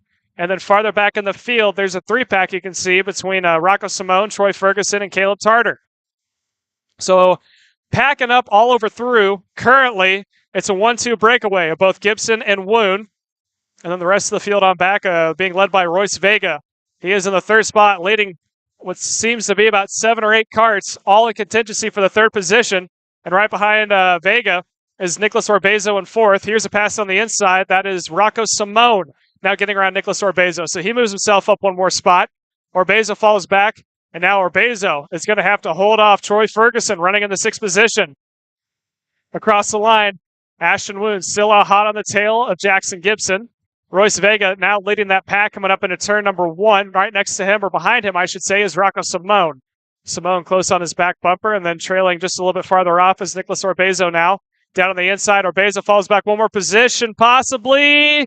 Can't make it stick. That was an attempted pass from Troy Ferguson to get around Orbezo. Orbezo's having none of it. Maintain the spot. And because of that, that is going to push Ferguson back one more position as Caleb Tarter has now moved up into P6 as they make their way out of 5 coming into 6. Again, that is a 3rd place on back. So that's 3rd, 4th, 5th, 6th, 7th, and 8th, followed by 9th. So that is 6 carts trying to go for the 3rd spot. Here comes Simone on the inside. Takes a spot away. Royce Vega falls back to 4th. And now here comes Nicholas Orbezo, trying to see if he can't possibly make his way to that 3rd position, but he has to get around both Royce Vega and Rocco Simone. Simone leads the 3-pack up to turn number 1. It is 15 laps to go at the line. We are about 5 laps until halfway, 20 laps in total for this mini class. Now into turn 3. No one tries to take a pass. No one has to defend. They're all in single file. There's the top 2 at the top of your screen. Ashton Woon and Jackson Gibson are both leading by about 1.6 seconds over Vega and Simone and company, who is holding on to the 3rd spot. Vega running in 4th. Orbezo still in the 5th position, but now he is under attack. Here comes Caleb Tarter. Try to get his nose in on the inside of Orbezo. Orbezo is having none of it, and that's now going to allow a possible pass from Troy Ferguson on Caleb Tarter if he doesn't play his cards right out of turn 11. Doesn't make it happen there. There's that pack we were talking about. That is Rocco Simone, just went purple. Being pushed by Royce Vega in 4th, Nicholas Orbezo, Caleb Tarter, and Troy Ferguson making the way into turns 1 and 2. 13 laps to go next time by here. We're still really early on in this Microsoft main event presented by Team Ferris Racing. KA100 Senior getting set to go green as well. With Jackson Gibson leading after a solid pre-final here, leading from the pole. Rocco Simone, Ashton Woon, again, all right there. You could see Simone setting the best lap last time by, being 0.3 of a second better. You would think that gap could close back down relatively quickly to the top 2, where typically we're used to seeing 2 drivers break away and stay broken away in this micro class. However, I think that if that pace can hold, it could be enough to hunt them down. That time by, it was not enough. He needs more. At least the good news for him, Royce Vega seems very content to push him down every straightaway and try to keep him close enough as they head up the hill towards turn number 3. Yeah, so they continue to go back and forth, but it looks like, I think that was Caleb Tarter, had a look on the inside there of Nicholas Orbezo. Didn't have enough to make a pass work for him as they continue to go nose to tail. Again, that is Rocco Simone, 3rd place on back with Vega, Orbezo, and Tarter. As now Tarter's fallen under attack there from Troy Ferguson, who is in the 7th position, trying to make his way as quick as he can inside the top 5, coming up into turns 9, followed by 10. There's the top 2. Losing a little bit of time. They were at about a 1.7. Now they're sitting at a 1.3. So the second half of that field is slowly starting to close back up. There's your leader, Jackson Gibson, up on the wheel. Ashton Woon turning just about a tenth of a lap fast that last time by. Hot on his case as we're now at 12 laps to go, 11 to go next time by. Up the hill here once again and dropping on into turn number 3. There's some passing back behind the leaders there. That looks to be for about 3rd, 4th, and 5th. I think Orbezo might have been going by on Royce Vega for the 4th position, but we'll pick them up here shortly as Jackson Gibson drops down into turn number 7. Ashton Wound still trailing him and running right in his tire track. Now, they gave up 2/10 to Rocco, or 3/10 to Rocco Simone last time by. Simone actually getting away a little bit from Royce Vega, who did end up holding on to the 4th spot. Orbezo still 5th. I believe Caleb Tartar and Troy Ferguson, all that shuffling didn't really change much as a net overall. With 11 laps to go now, 9 complete of the 20-lap main event. Let's see where they stand again. That time, Simone, after gaining 3/10, loses 1. So every time he takes 2 steps forward, 1 step is backwards. 1.3 seconds is the gap he's got to hunt down to the lead. Really, he only needs to knock about half a second off that. At 6 or 7 tenths with the pace that he has, the draft will do the rest of the work. So Rocco Simone praying for 1 or 2 passes for the lead, or at least a couple more absolutely stellar laps to bring himself into it. And if he brings himself in, it looks like he's going to bring about 4 more of his buddies along for the ride to make it another 6 or 7 car lead group. Yeah, as we continue to watch the top 2, as you said before, 1 or 2 passes, all that's needed. But I think Ashton Wound's been very content maintaining that 2nd spot, being the pusher to do whatever he can to keep the leader of Jackson Gibson out in front, because those 2 working together are going to be a lot quicker than being caught up in that huge pack battle for 3rd. Now, last time by, they're sitting at a 1.3 second deficit, so it seems to be maintaining. But as you said before, Xander, 1 or 2 passes is all that's needed for those 2 to quickly find themselves having more company, as Rocco Simone still maintain that 3rd spot. I think that may have been Caleb Tartar on the off camera going down the inside of Nicholas Orbezo. He's going to move himself up 1 position into the 5th spot. So we continue to watch the top 2 working with 10 laps to go. They're just at halfway. Next time by, 9 laps to go, 1 lap over halfway. You're headed on through turn number 8 and out of it over to turn number 9. Jackson Gibson, Ashton Wound, then this group right here, Rocco Simone, Royce Vega, Nico Orbezo. You can see how disconnected they are. I mean, there's a car length to 2 car lengths of cushion between each of them. And even with that, still, they're able to kind of match the pace right now of the leader. Simone himself went purple that time by. Now, granted, the lap before, again, they lost another 10th. So where they gain a little bit, they lose a little bit.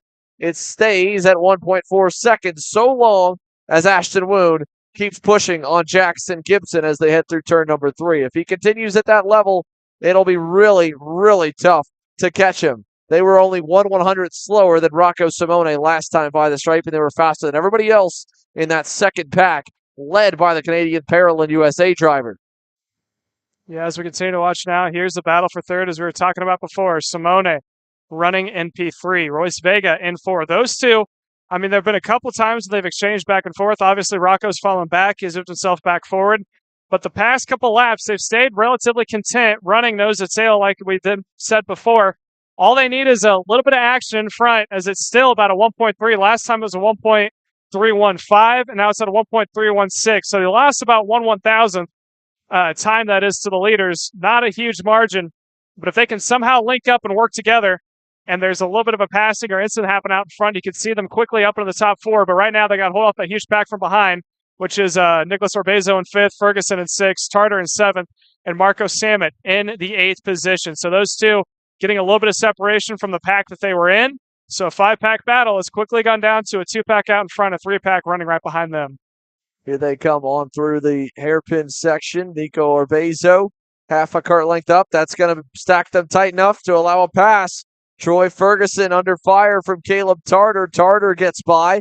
Move Tartar up into the 6th position as we close in on the final few laps here. 7 laps to go, 13 complete. We'll start to see some of those drivers at the back of the pack start to make their way up to the front of the group to be ready if and when they could catch the leaders. We see Ferguson going back by on Tartar there in turn number 1. He doesn't want to give up any more spots. He wants to stay at least where he is, if not higher up in the grouping. He's about 3 car lengths back at the moment from Nicholas Orbezo. Rocco Simone and Royce Vega, they haven't traded positions yet, but they also are still holding out hope that they're going to be able to catch up to that group in front of them. Last time by, 200s gained by Rocco Simone over race leader Jackson Gibson. Gibson here again. We talked about him in the pre-final. Was such a great track to him in 2021, and he is looking absolutely stellar here in 2022. Just up the road from this group here for third, fourth, and fifth. As they come onto the front straightaway, Simone tucks his head down again. 6 laps to go.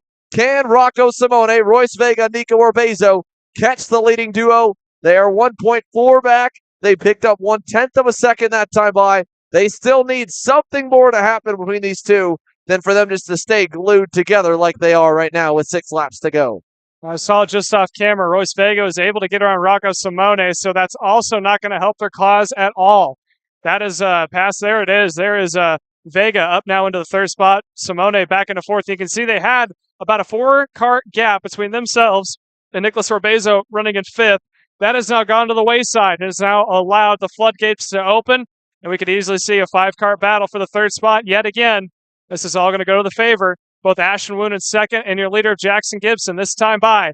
5 laps remain for your leaders, and I have to say that the potential battle for the lead between Vega, Simone, and Orbezo is all but gone since they continue to go back and forth. Yeah, they're down to 1.8 seconds back now from the lead. 1.7 back from the rear bumper of Ashton Woon with 5 laps to go. It's almost out of sight, like you said.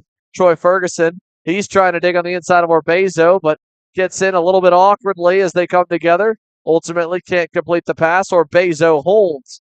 So it's Vega followed by Simone, then a little gap to Orbezo still. All the while, it's just, again, giving more and more of an opportunity for Ashton Woon and Jackson Gibson to build on their margin, push that thing over 2 seconds, gives them a lot of breathing room to battle here in the closing stages. 4 laps to go this time by.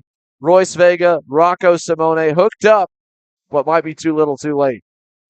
Yeah, as they now make their way across the line, still Vega now on the podium spot, and this 5-car battle is going to be a battle for the podium. Down to defend is your 6th placeman of Troy Ferguson. That's a little early to be defending there with roughly about 4 laps to go, but he felt the need to do so.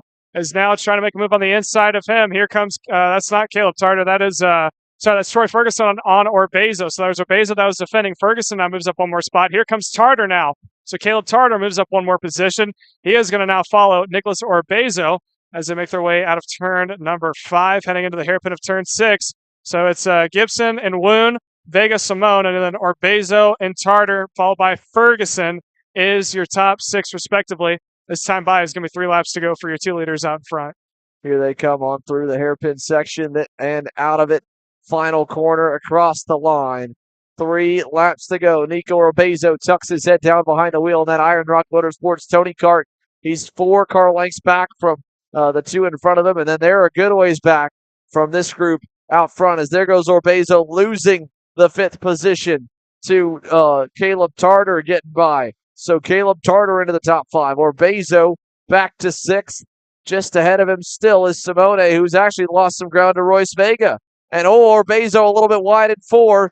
That'll stack him up. Troy Ferguson might try a move there for 6th in a moment. Let's see it next hairpin. Ferguson doesn't go by here. He stays in line. Yeah, so Ferguson trying on the back of Orbezo here. Let's see if this one sticks for him. He gets around. Is there a crossover from Orbezo? Thought about it, but no. So Orbezo now falls back into 6th. Ferguson up into 5th. Tarter still running in the 4th position. 5th position. And then that's 6th and 7th of Ferguson Orbezo. Top 2 out in front. There they go side by side. That's Ashton Woon able to get around. Not just. Sorry, that is not. That is the. There he is. Able to get around. Just called it a corner early. Turn 3. Ashton Woon, your leader down to turn number 4. Yeah, and let's see if Woon can hold on and see if Gibson tries for a pass back. Again, this is 2 laps to go. Next time is going to be the white flag. Making the way down the hill, heading into turn number 6. Let's see Gibson taking a peek over the shoulder, sees that there's no one behind. They are holding on to 1.7 second lead, and it's starting to go down and continuously, especially if they do this side by side. Now a little bit of a push there from Gibson on the back of Woon. And just like that, Royce Vega and Rocco Simone are now in contingency here with the white flag in the air. It's crazy how much ground they made up there in just 1 lap of blocking. Ashton Woon giving up over a second and a couple tenths to the rest of the pack. Gibson now has to follow him to the inside, looking around the outside, trying to send it deep. Royce Vega not going to get it done. Gibson hangs on to 2nd. Woon's going to get a big gap in the aftermath as Gibson tries to close back up to him. Ashton Woon What a great run it was back at GoPro Motorplex for him to get up front, to get to the lead. Look at the pack all stacked up down the hill here in turn 7. Yeah, Ashton Woon's going to lead him out of turn 7, heading into turn number 8. Right behind him, again, that is Royce Vega running in the 3rd spot, and then I believe that's Jackson Gibson still in 2nd, so not a pass there that happened for that 2nd spot as they make their way into the hairpin. It looks like Gibson may have one attempt here in 11, but it's not going to be enough, and here comes Simone going all the way out to the line, comes right across the track. Checkered flag is out. Ashton Woon takes the win this afternoon here for your Mini. Jackson Gibson comes across 2nd. Rocco Simone moves up last, 2nd to podium to 3rd. Caleb Tarter 4th, and Troy Ferguson rounds out the field in 5th. Ashton Woon, another big-time victory, solidifies himself in the championship for the Micro Swift division. The Nitro Kart driver picks up 4 spots over the course of the main, spends a lot of it pushing away on Jackson Gibson, makes his move at the right time, and gets a little bit of help with some battling back behind to make that last lap a little bit easier, but it could have been a whole lot closer had Gibson not gotten tripped up with Royce Vega trying to go around the outside. It would have been an amazing move had he pulled it off into the hairpin, and all the credit in the world to Royce Vega. It's unfortunate he comes away with a 6th place result after all that. That was deserving of some hardware with the heroics he was trying to pull off and nearly did. He ends up losing, like you said, 3 spots in that last corner. Rocco Simone, Caleb Tarter, Troy Ferguson round off the top 5. Then it's Orbezo, Marco Samet, Alex Chandler, and Aston Wyatt, the top 10. One more class to go. It took us qualifying for 4 groups, 2 separate pre-finals, a last chance qualifier to get to the best 44 KA100 senior drivers, and they are lined and ready on the grid for you here today. We'll take a commercial break, maybe see if we can't catch up with Ashton Woon and company, and in the meantime, get set for some awesome 100cc action to cap off our Saturday afternoon here in Elkhart Lake, Wisconsin. Stick with us. Kart Chasers coverage of the U.S. Pro Kart Series. We'll be right back.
USA, a top-level performance team with unmatched hospitality, offering a full-service driver development program with year-round testing available in Miami, Florida, and the official North America racing team of Parolin Racing Chassis. Chassis and parts available at ParolinUSA.com.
All right, here we go with your KA100 Senior, sponsored by Mike Doty Racing. Jeremy Fletcher and Brandon Lemke are not going to lead him down to the line this time. We're going to go one more time by, which allows us to go through the starting order. So it's going to be Brandon Lemke next to Jeremy Fletcher. Aiden Rudolph starts next to Austin Jers in row number 2. Connor Ferris and Alex Stanfield starts in row number 3 in the 5th and 6th position. Row 4 goes to Adam Maxwell and Gavin Bailiff. Row number 5 is Xander Rogers and Gia Cicero. Row 6, Nicholas Terlecki and John Burke. Row number 8 goes to Chase Hand and Luke Welcome. Sorry, that's row 7. Row 8 is Finnegan Bailiff and James Overbeck. Row 9 is Keegan Bosch next to Joanne Haran. Row 10 goes to Brooke Notchman and Colin Hayes. Alex Feldstein and Vinny Miskelis will make up row number 11. Then it's PJ Lida and DJ Koyen. Nikolay Dukov and Alex Doncho will make up row 13. Cameron Steller, Brooke Berry, Reese Liberante, and Zach Collins, the top 30. Diego Contagia, your second place finisher in X30 Pros, way down the order in KA Senior. He starts alongside Oliver Cunningham. It's Emery Lida, Kingston Himes, Lydia Small, Gabe Lee, and more. And they're all going to shuffle. As here we go. We're green down at turn 1. Brandon Lemke takes them up the hill alongside Jeremy Fletcher. Who's going to duck out of line? Does anyone go through the barriers or through the access road? It looks like everyone's going to make it. Oh, no, they're not. 2 drivers. Oh, we got about 4 collected. 1 stuck together, and the Kart throttle is stuck and backing off the racetrack. Yeah, that's not something you see every day as they're stuck there in turn number 2. Thankfully, everyone was safe from that incident, it seems, as there's some guys taking the cut through. Here's a battle for the lead. Lemke out in front. Jers in the second position, and then Jers in the third there. Sorry, Jers in the third. That's Fletcher in the second. And then third place, I believe, is now not going to be Jers, because there goes Aiden Rudolph up into third. And look at Fletcher. Yeah. Lead in the final corner. He gets through down the front straightaway. Here they come up the hill for the very first time. Jeremy Fletcher blocks the inside. Brandon Lemke to the outside lane. He'll send it deep. They're all third. They got kicked on the racetrack. They're going to kick some more onto it. Fletcher's trying to block. He's going to get the bumper from Lemke, who moves him up the racetrack in turn number 3. And here comes Rudolph trying for the crossover. He's on the outside line now. Going to have to yield, staying in the third position. Stays right behind both Lemke and your leader of Fletcher out in front. Making the way down the hill to turns 7. Now coming up into turn number 8. Yeah, through the hairpin section here. Jeremy Fletcher a car length ahead of Brandon Lemke. Lemke a car length ahead of Aiden Rudolph. Then you got Alex Stanfield in the mix there. You go back behind to find Gavin Bailiff, who's had a solid start. Austin Jers is 6th. Side by side for 7th there. Connor Ferris was trying to make up a spot. He's going to lose his spot as Fletcher takes them up the hill for lap number 3. Here comes Brandon Lemke back down the inside. He'll take over the lead into turn number 1. And it looks like this time a little bit cleaner, maybe. A couple of drivers going a little wide there on the exit. Can't really see who that was, but they are shuffling back in the field. We got one turned around, one way off the track in the grass. Way up the hill for one driver, another one way down the hill on the infield at turn number 3. And somehow Jeremy Fletcher was able to get back around Lemke in turn 4. So here we are. Lemke gets bottled up again. Alex Stanfield going to go to the inside of the Millwright Racing Merlin. And everybody's ganging up on the veteran Wisconsin driver. Lemke trying to go back on Stanfield. Stanfield hanging tough on the outside. That'll open the door for more. Here comes Gavin Bailiff. He won't get by. Lemke slots into third. Yeah, so this time across the line, there's Fletcher in the Fletcher out in front. Second spot is going to go to Stanfield, making the way up the hill to turn number 1 this time. So the top 3 look like they have some spacing, but relatively close is the top 8. Fletcher now defending a little bit, taking the inside line, but not all the way down to the grass as we are on lap 20 of 22. So we're already this early in, and they're already have to go on the defensive. Here's a pass on the inside. Bailiff able to get around Lemke. Lemke falls down one more position as they are now making their way down into turn number 5. And we continue to watch. In the back of that pack is Rudolph in the appears to be in the 7th or 8th position. And then let's see how they're going to go side by side. Lemke still under attack. He's trying to get back around. He can't get it done as they're all going to fan out. Lemke tries it yet again around Bailiff. Bailiff having none of it. Then they continue to make their way out of turn 11. Wide goes Austin Jers. Austin Jers, the big loser there. Aiden Rudolph already lost some ground, so now they're back to 7th and 8th. And Brandon Lemke ends up just kind of slotting into position. So Gavin Bailiff with a good start. Alex Stanfield back to 4th. Jeremy Fletcher with a little bit of breathing room here as they work their way through turn number 3 and head down the hill to turn number 4. Well, it starts to finally settle out just for a moment here in KA100 Senior. Let's send it down to Zoe Edenholm in the scale line. She's caught up with our race winner and Micro Swift Ashton Woon. Zoe?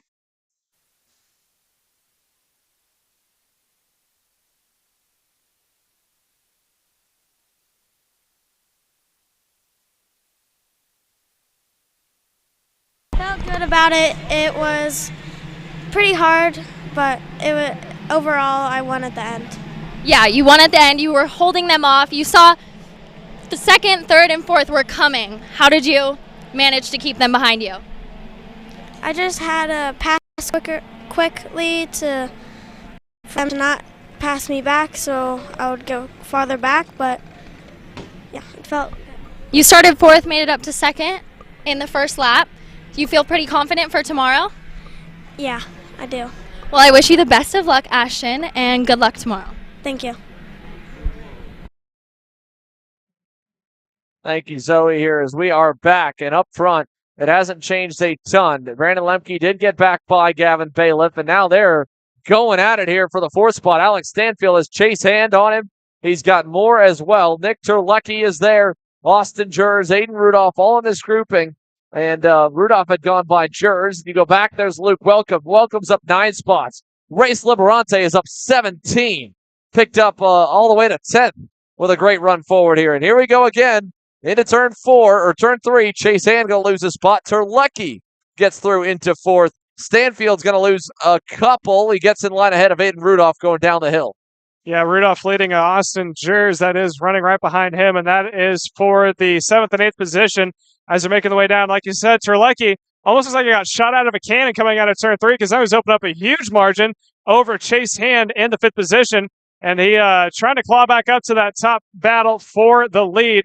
Again, that's a 3-pack battle with Fletcher, Lemke, and Bailiff, 1, 2, 3. And then you can see there's Terlecki, followed by Hand coming across the line. As you said, Race Liberante up 17 positions, just went purple, a 49.6. Due to all the hustling and tussling that's happening out in front, he has found himself able to close back up, and he is actually at the top of your screen as we're now at about 15 laps to go, 4 to go next time by. Look for him possible to be higher up in the field as Aiden Rudolph able to get around yet another kart. And I believe, if I'm not mistaken, that may have been Luke Welcome actually trying to get his nose up into the mix. Yeah, Luke Welcome there in the Orsolin Racing. Tony Kart is there. Here's Race Liberante arriving on scene.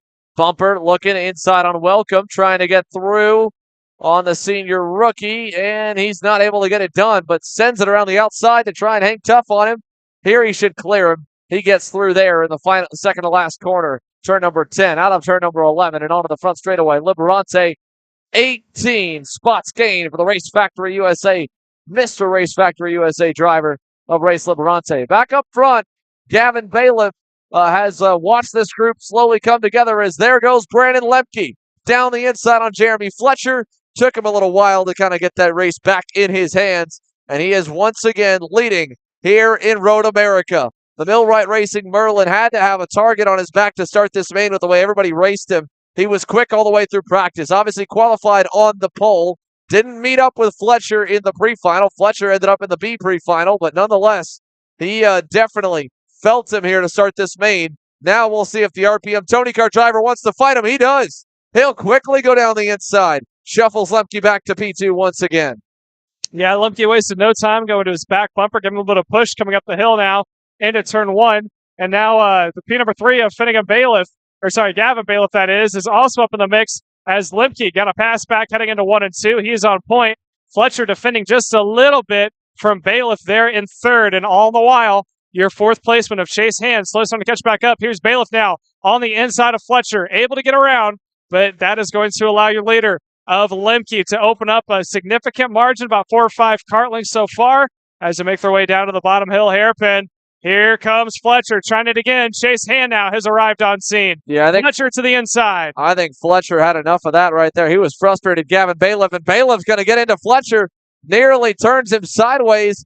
Fletcher's all going to come apart here. Chase Hand goes through. Fletcher's put in the middle. Nick Terlecki to the outside lane. Trying to hang on. He's side by side with Gavin Bailiff. Fletcher was frustrated because he was like, Gavin, this is our one shot to catch Lemke, and we have to keep shuffling it back, and instead he decided to pass Jeremy Fletcher, and that is now going to turn this race into a battle for second. Very reminiscent of the X30 Pro division with Norberg at certain events we've been at. Brandon Lemke had a major token on his back here today, and it's showing here in this main event because they all are losing about a tenth to 2/10 compared to the Millwright Merlin driver, and they're going to be about a couple seconds back from him, I think, by the time the checkered flag waves. We're coming to see the halfway this time. Brandon Lemke's lead, about 2.5 seconds, I'd have to guess, coming out of the final corner with 11 laps down. Yeah, and Race Liberante able to make up about another 3 positions. Shows all that back and forth that happened. So this time across the line, he's registered 7th. He is up 20 positions from where he started. So he is well inside the top 10 in the 7th spot. And like you said, this is the battle for the 2nd place. As they make their way down, it looks like Chase Hand goes to the inside to defend from Terlecki. And a huge attempt at a crossover right behind Terlecki was Alex Stanfield. Not able to make a move there, but just off in the distance, Race Liberante, he's got a hot hand. Let's see if he's able to make any more spots up. As now, Jeremy Fletcher in the 2nd spot settles down for the moment with Chase Hand running in 3rd. Here they go towards the final few hairpins once again. We'll get 10 laps to go this time by. Jeremy Fletcher seems to be the best of the rest, but he doesn't seem like he's got the pace to run down Brandon Lemke. Definitely not from 2.7 seconds back, I don't think. Across the line, let's see where Lemke's at. Another 49.6. Fletcher, a 49.8. I had 2 more tenths of the margin for Brandon Lemke here over Jeremy Fletcher. It is just utter domination that we are starting to witness for the Millwright Racing Merlin driver. From Jeremy Fletcher back here, Chase Hand, no pressure. In fact, nobody in this group going to pass in turn 3 that time. They're finally spaced out a little bit. You talk about Liberante up to 6th. Well, he's still right there on the bumper of Alex Stanfield. Just kind of cruising now, maybe taking a lap to breathe, making up 21 positions. Now let's see as we get in the hairpin section here. Does he pull the trigger this time on the GWR Tony Kart driver? He's almost close enough. Maybe if he really wanted to force the issue. Let's see. Through turn 10, through turn 11. Not this time. Liberante stays in tow. Yeah, he had a look on the inside there of Stanfield. Again, that is the battle for the 5th spot. Stanfield is in the tow of Terlecki. Now Liberante's got a possibility for a run. Does he take it? He does not. Stays in line. He wants to keep this pack as close as he can because, like you said, he is up 21 spots. He's trying to go even higher. And if he is starting to go back and forth there with Stanfield, then it's going to break up that pack and ruin his chances. So I think he's just trying to get the family as close together as he can so they can take a shot when needed as they make their way down into turns number 7. Again, that is Terlecki leading that 2nd pack.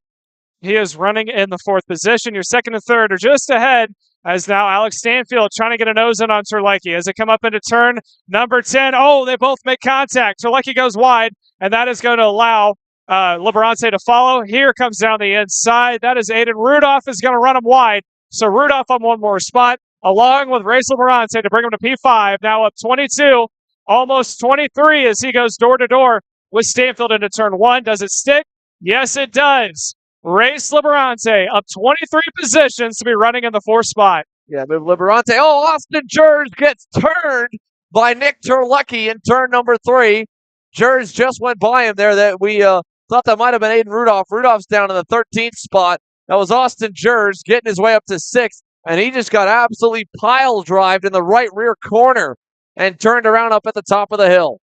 Yeah, so now we watch the man on the move right there, Race Liberante in his very own USA-made Race Factory chassis, running now in the 4th position as he is going to have to hold off Alex Stanfield. He got around him last lap, but I think Stanfield's trying to catch back up. This time across the line, it's still Fletcher in P2. Right behind him is Chase Hand in 3rd. There's your leader, Brandon Lemke. Got to show him some love. He's done a great job of keeping his nose clean from the battle that's happening in 2nd. He has capitalized off that to his advantage and pulled away by a very large margin, almost 2.5 seconds. So here we are, 15 laps complete, 7 laps to go. Brandon Lemke is finally starting to get reeled in. Jeremy Fletcher was able to go 3/10 better last time by, starting to feel the pressure from Chase Hand, as Lemke, I think, is starting to kind of take it easy as they go on through. Now, he'll get a new set of tires tomorrow, so there's no need for him to dial anything back today. But Lemke's lead at 2.5 seconds means he really can cruise to the finish. 6 laps to go here this time by. Lemke at 49.4. Jeremy Fletcher at 49.329. Chase Hand at 49.296. And Liberante on pace with them as well at a 49.25. So all 3 drivers, 2nd, 3rd, and 4th, are faster than the leader. You have to think, had they not fought as hard as they did, Could they have had a shot to battle for the lead and the win here? 6 laps to go. Brandon Lemke's lead, 2.3 seconds. It's coming down. I think it should still hold nicely, though. Yeah, I don't think there's a chance that they're going to be able to catch back up unless something drastic happens. I think now it's going to be the battle for second here between Jeremy Fletcher and Chase Hand. And I tell you who wants to see this go down more than anyone is Race Liberante in fourth. He sees a 2-for-1 possibility if they can just back it up a little bit more. There's your leader, Brandon Lemke, well out in front. As you said, he came across at about a 2.5. Now he's sitting roughly at a 2.3, so he's losing a little bit of time to Fletcher, but not a significant margin as it's now 5 laps to go that last time side by side for second. Hand able to get around Jeremy Fletcher, so that's a battle for the third position. So that's now Hand up into second, and Fletcher going back to third. And now into view, Race Liberante, again up 23, trying to go for 24, then 25. Slowly starting reeling the 2 out in front. Yeah, it's helping a little bit for Race that they passed as early as they did here with 5 laps to go. Chase Hand was a little bit quicker last lap. No doubt he holds the best lap of the session so far. I don't see him going much closer to Lemke. Maybe he thinks he can break away from Jeremy, make it where they don't have to battle on the final few laps. But I think Fletcher is still right on his bumper as they come down the front stretch. 4 laps to go. Lemke's still a good ways up the road. Fletcher will push him down the front straightaway. It did open that gap up a little bit to 2.5 seconds, but Chase Hand now commands second, Fletcher third, and they've got to worry, like you said, about Race Liberante. He's 0.6 of a second back. It'd be a heck of a run onto the podium to make up 24 or 25 positions, come from literally nearly 30th, and make his way onto the box. I mean, that is one heck of a drive here for Liberante. Yeah, it's still Chase Hand in second and Fletcher in third, and like we said, it'd be cool if he was on podium, but he needs these 2 to battle. He was down by 0.6 the last lap. I think it's going to shrink a little bit more. I think it's turned about a 10th or 2 faster than the 2 out in front. Although this time we're going to be looking at 3 laps to go across the line. Leader still Lemke out in front, holding on to a 2.3. So he lost 0.2 that last lap. And Liberante's got it down to about a half a second. So he's making up a 10th every lap. He's got 5 laps to make up, or he's got 3 laps to make up 5 tenths. He really needs Fletcher to throw a dive bomb onto Hand. That, or he needs to get into drafting range and hope that he can stay as aerodynamic as possible to catch up. 3 to go here for Hand. Like you said, if it's hard to say if he's going to be able to get away at all, but Liberante is making it look easy, hunting these guys down. That time another 10th chipped off for Hand, another 10.5 chip off of Jeremy Fletcher. They were quicker again than Brandon Lemke. Again, crazy enough, they thought that they needed to bully him to get him back because they wouldn't have the pace to run with him. They're 2 to 3 tenths a lap quicker than the Millwright Racing Merlin driver. That time Lemke picks the pace up, but even then they were still better. Liberante at 49 flat, absolutely flying. And look at Fletcher, late move, catches Hand off guard. That right there is textbook on Jeremy Fletcher's part with a late pass, deep enough to get alongside and not be an illegal dive bomb, but enough to really catch Chase Hand off guard. And he lost a lot of time in that exchange. Yeah, and he got a little loose coming out of turn 2. Liberante capitalized off that. He is now up into third, got his sights set on second. All he's got to do is catch up to that young man right in front of him. The rookie in the senior division of Jeremy Fletcher has got to hold on for 1 more lap if he wants to maintain that second spot. But I think Liberante has other plans. As I said, he's got the hot hands right now. He is on a roll. Can he get 1 more kart and 1 more lap to take it to 25 positions gained? White flag is out if your leader, Brandon Lemke, has a 3-second gap as they go side by side. Fletcher defends into turn 1.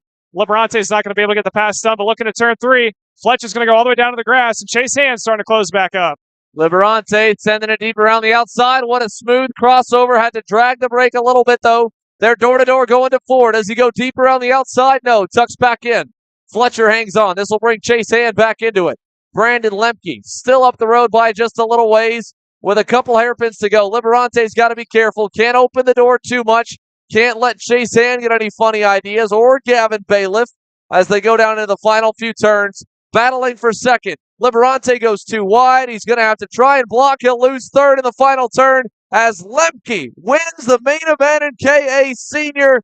Chase Hand gets the final podium spot away from Liberante, who drops to 6th in the final corner. Brandon Lemke, what an awesome job to be able to get that lead and manage it evenly. Holds the gap all the way to the end. over Jeremy Fletcher and company. And here in his home state, after what was arguably, as he put it, one of his worst racing weekends to date for the second round of the championship at Gopher Motorplex, struggled to even crack the top 10 for a former series champion in both the X30 Pro class and the KA100 Senior division. It is back to pure form, back to normalcy for Brandon Lemke. He is a winner again at the U.S. Pro Kart Series. He wins Wisconsin, and Jeremy Fletcher, Chase Hand will join him onto the box. Gavin Bailiff fourth, Alex Stanfield fifth. Liberante, a near flawless drive, one mistake late in the going, opens the door for Chase Hand to get down the inside, and he drops to sixth at the line. Adam Maxwell seventh, Aiden Rudolph eighth, Finnegan Bailiff ninth, Luke Welcome 8 spots gained to 10th. Your LCQ hero, Tyler Wettengel, 26 spots gained to 15th. Alex Doncho picks up 19 spots, gets to 16th. Adrian Cruz, 22 gained to 18th. So a lot of big movers here through the field. But Brandon Lemke is your winner, and a happy Brandon Lemke there is Jeremy Fletcher. You can see him getting out of it. A good kudos there from Race Liberante, and a lot of good sportsmanship being shown there in the line here, which is a breath of fresh air for a class that's been overly brutal and overly criticized for sure, or heavily criticized for the racecraft it's seen in the last few months, really all of 2022. That was a good performance for the KA seniors and a good hard-fought battle there for the podium between Liberante, Chase Hand, and Jeremy Fletcher. Brandon Lemke again is your winner. We'll go to commercial break. We'll come back, see if we can get a word with a couple of our top KA100 senior drivers. Again, stick with us. Kart Chasers coverage of the U.S. Pro Kart Series Stop and Road America maybe coming to a close with the on-track action today. It'll come back on live again tomorrow, though, first thing at 10:20 a.m. Eastern Standard Time. We'll stay here for post-race interviews.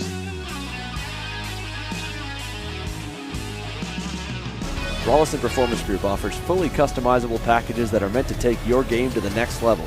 For more information, head to RollisonPerformanceGroup.com.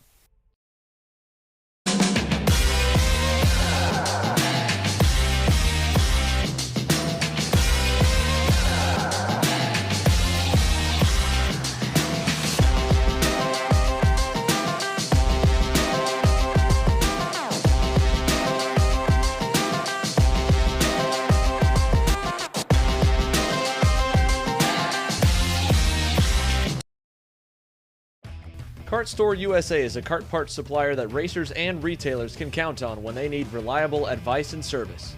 We focus on servicing all racers with honesty and pride while maintaining customer satisfaction. We carry a full stock of Kart Republic and Tony Kart chassis, as well as IAMI and Vortex Rock engines. We've also got a host of other parts available and in stock, such as products from Rev Performance Materials, Jecco Racing Seats, and more. We have a 100% satisfaction guarantee. And on top of that, if your order exceeds $200, shipping is on us. Check out all we have to offer today by visiting us online at kartstore-usa.com.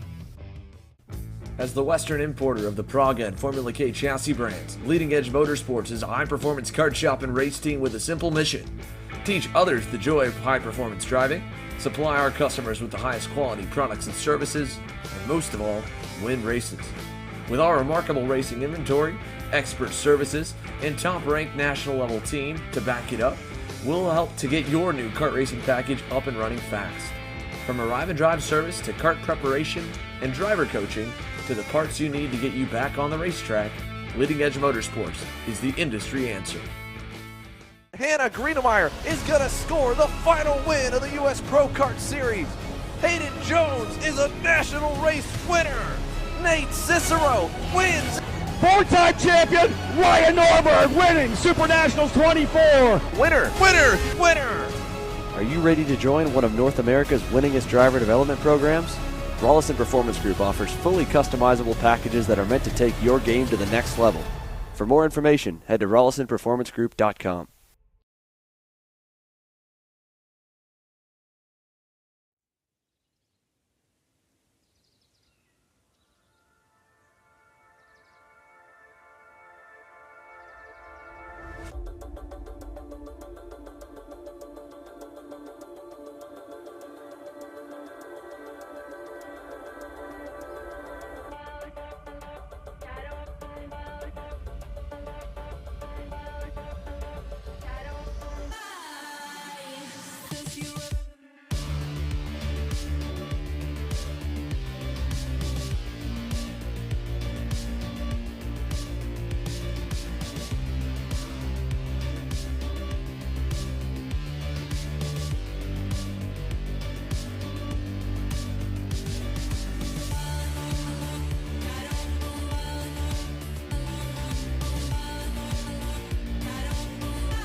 America's National Park of Speed at Road America. We've caught up with a few of our top finishers here from the KA100 Senior main event. Zoe Edenholm down on pit lane has caught up with Chase Hand after a last lap battle. Comes away with some hardware. Zoe? I'm here with Chase. You got third in the KA Senior category. How do you feel today? I feel good. It was a rough start to the day. Qualified 11th, finished 6th in my heat, started 11th, drove up to 3rd. So finishing outside starting outside the top 10, and you got 3rd place. Are you having high hopes for tomorrow? Yeah, this pace has been strong all weekend long. Just haven't had good luck in the heats and qualifying. Should be very strong tomorrow. Well, I wish you best of luck tomorrow. Thank you. Thank you, Zoe. Here again, we appreciate it. And of course, Chase Hand, a solid run, like Zoe mentioned, from a little ways back to get up onto the box. That's a good omen for Sunday's main when they get to reset, put a new set of MG red tires on, and get set for more. It looks like we've got our runner-up finisher here just about set and ready to go. We'll see if we can get him into frame. And Jeremy Fletcher has caught up with Zoe as well. Zoe? I'm here with Jeremy. This is your 2nd race with Ryan Perry. How do you feel getting 2nd today? I mean, it's definitely good, but, you know, you just have the guys in the back. I mean, they might as well be driving for the dude in first, but it's all right. So do you feel like you've been pretty confident with Ryan Perry being your 2nd race? You feel pretty good with the team? I mean, yeah, we definitely had the pace. I mean, I was trying to stay with Lemke. Obviously, he had a little bit more in me, just tried to race him, and then the guy in 3rd had a little more. Do you feel like you can pull off the win tomorrow? Hopefully. Well, I wish you best of luck. Thank you. Back to you guys.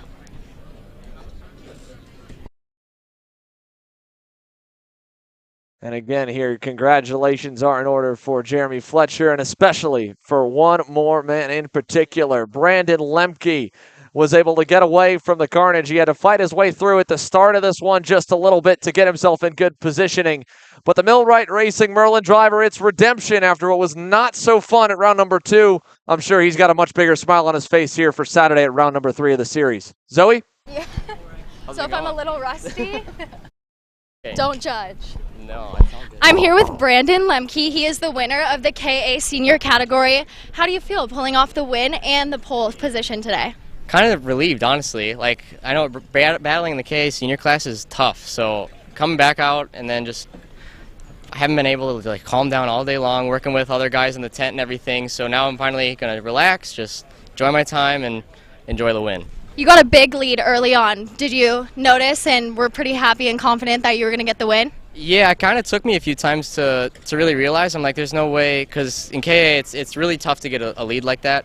And I know some battling happened behind me, so that's why I was kind of double checking multiple times. Like, do I really have this lead, or is someone just like hiding behind me? But no, I guess it ended up working out really well early on, and I'm glad I was just driving by myself out there. Do you feel like you can do the same tomorrow? I think it's going to be tough. I think people are going to try different things and pull out, whatever they got in order to win, and I think it's going to be a closer race tomorrow for sure. Well, congratulations on your win, and I wish you best of luck tomorrow. Thank you very much. And with that, ladies and gentlemen, that will just about wrap up our broadcast here from the United States Pro Kart Series Saturday day of action. The 3rd round of the championship live from Road America. We'll be having podium ceremonies for those of you here at the racetrack here shortly. In the meantime, the on-track action is concluded. More results, more posts to come on Kart Chaser and e-karting news and on the U.S. Pro Kart Series website. For myself, Xander Clements, alongside me, Caleb Smock, and the entire U.S. Pro Kart Series and Kart Chaser team, thank you for tuning in to watch, and thank you for listening in here all day long. We'll be back again tomorrow morning at 10:20 a.m. Eastern Standard Time.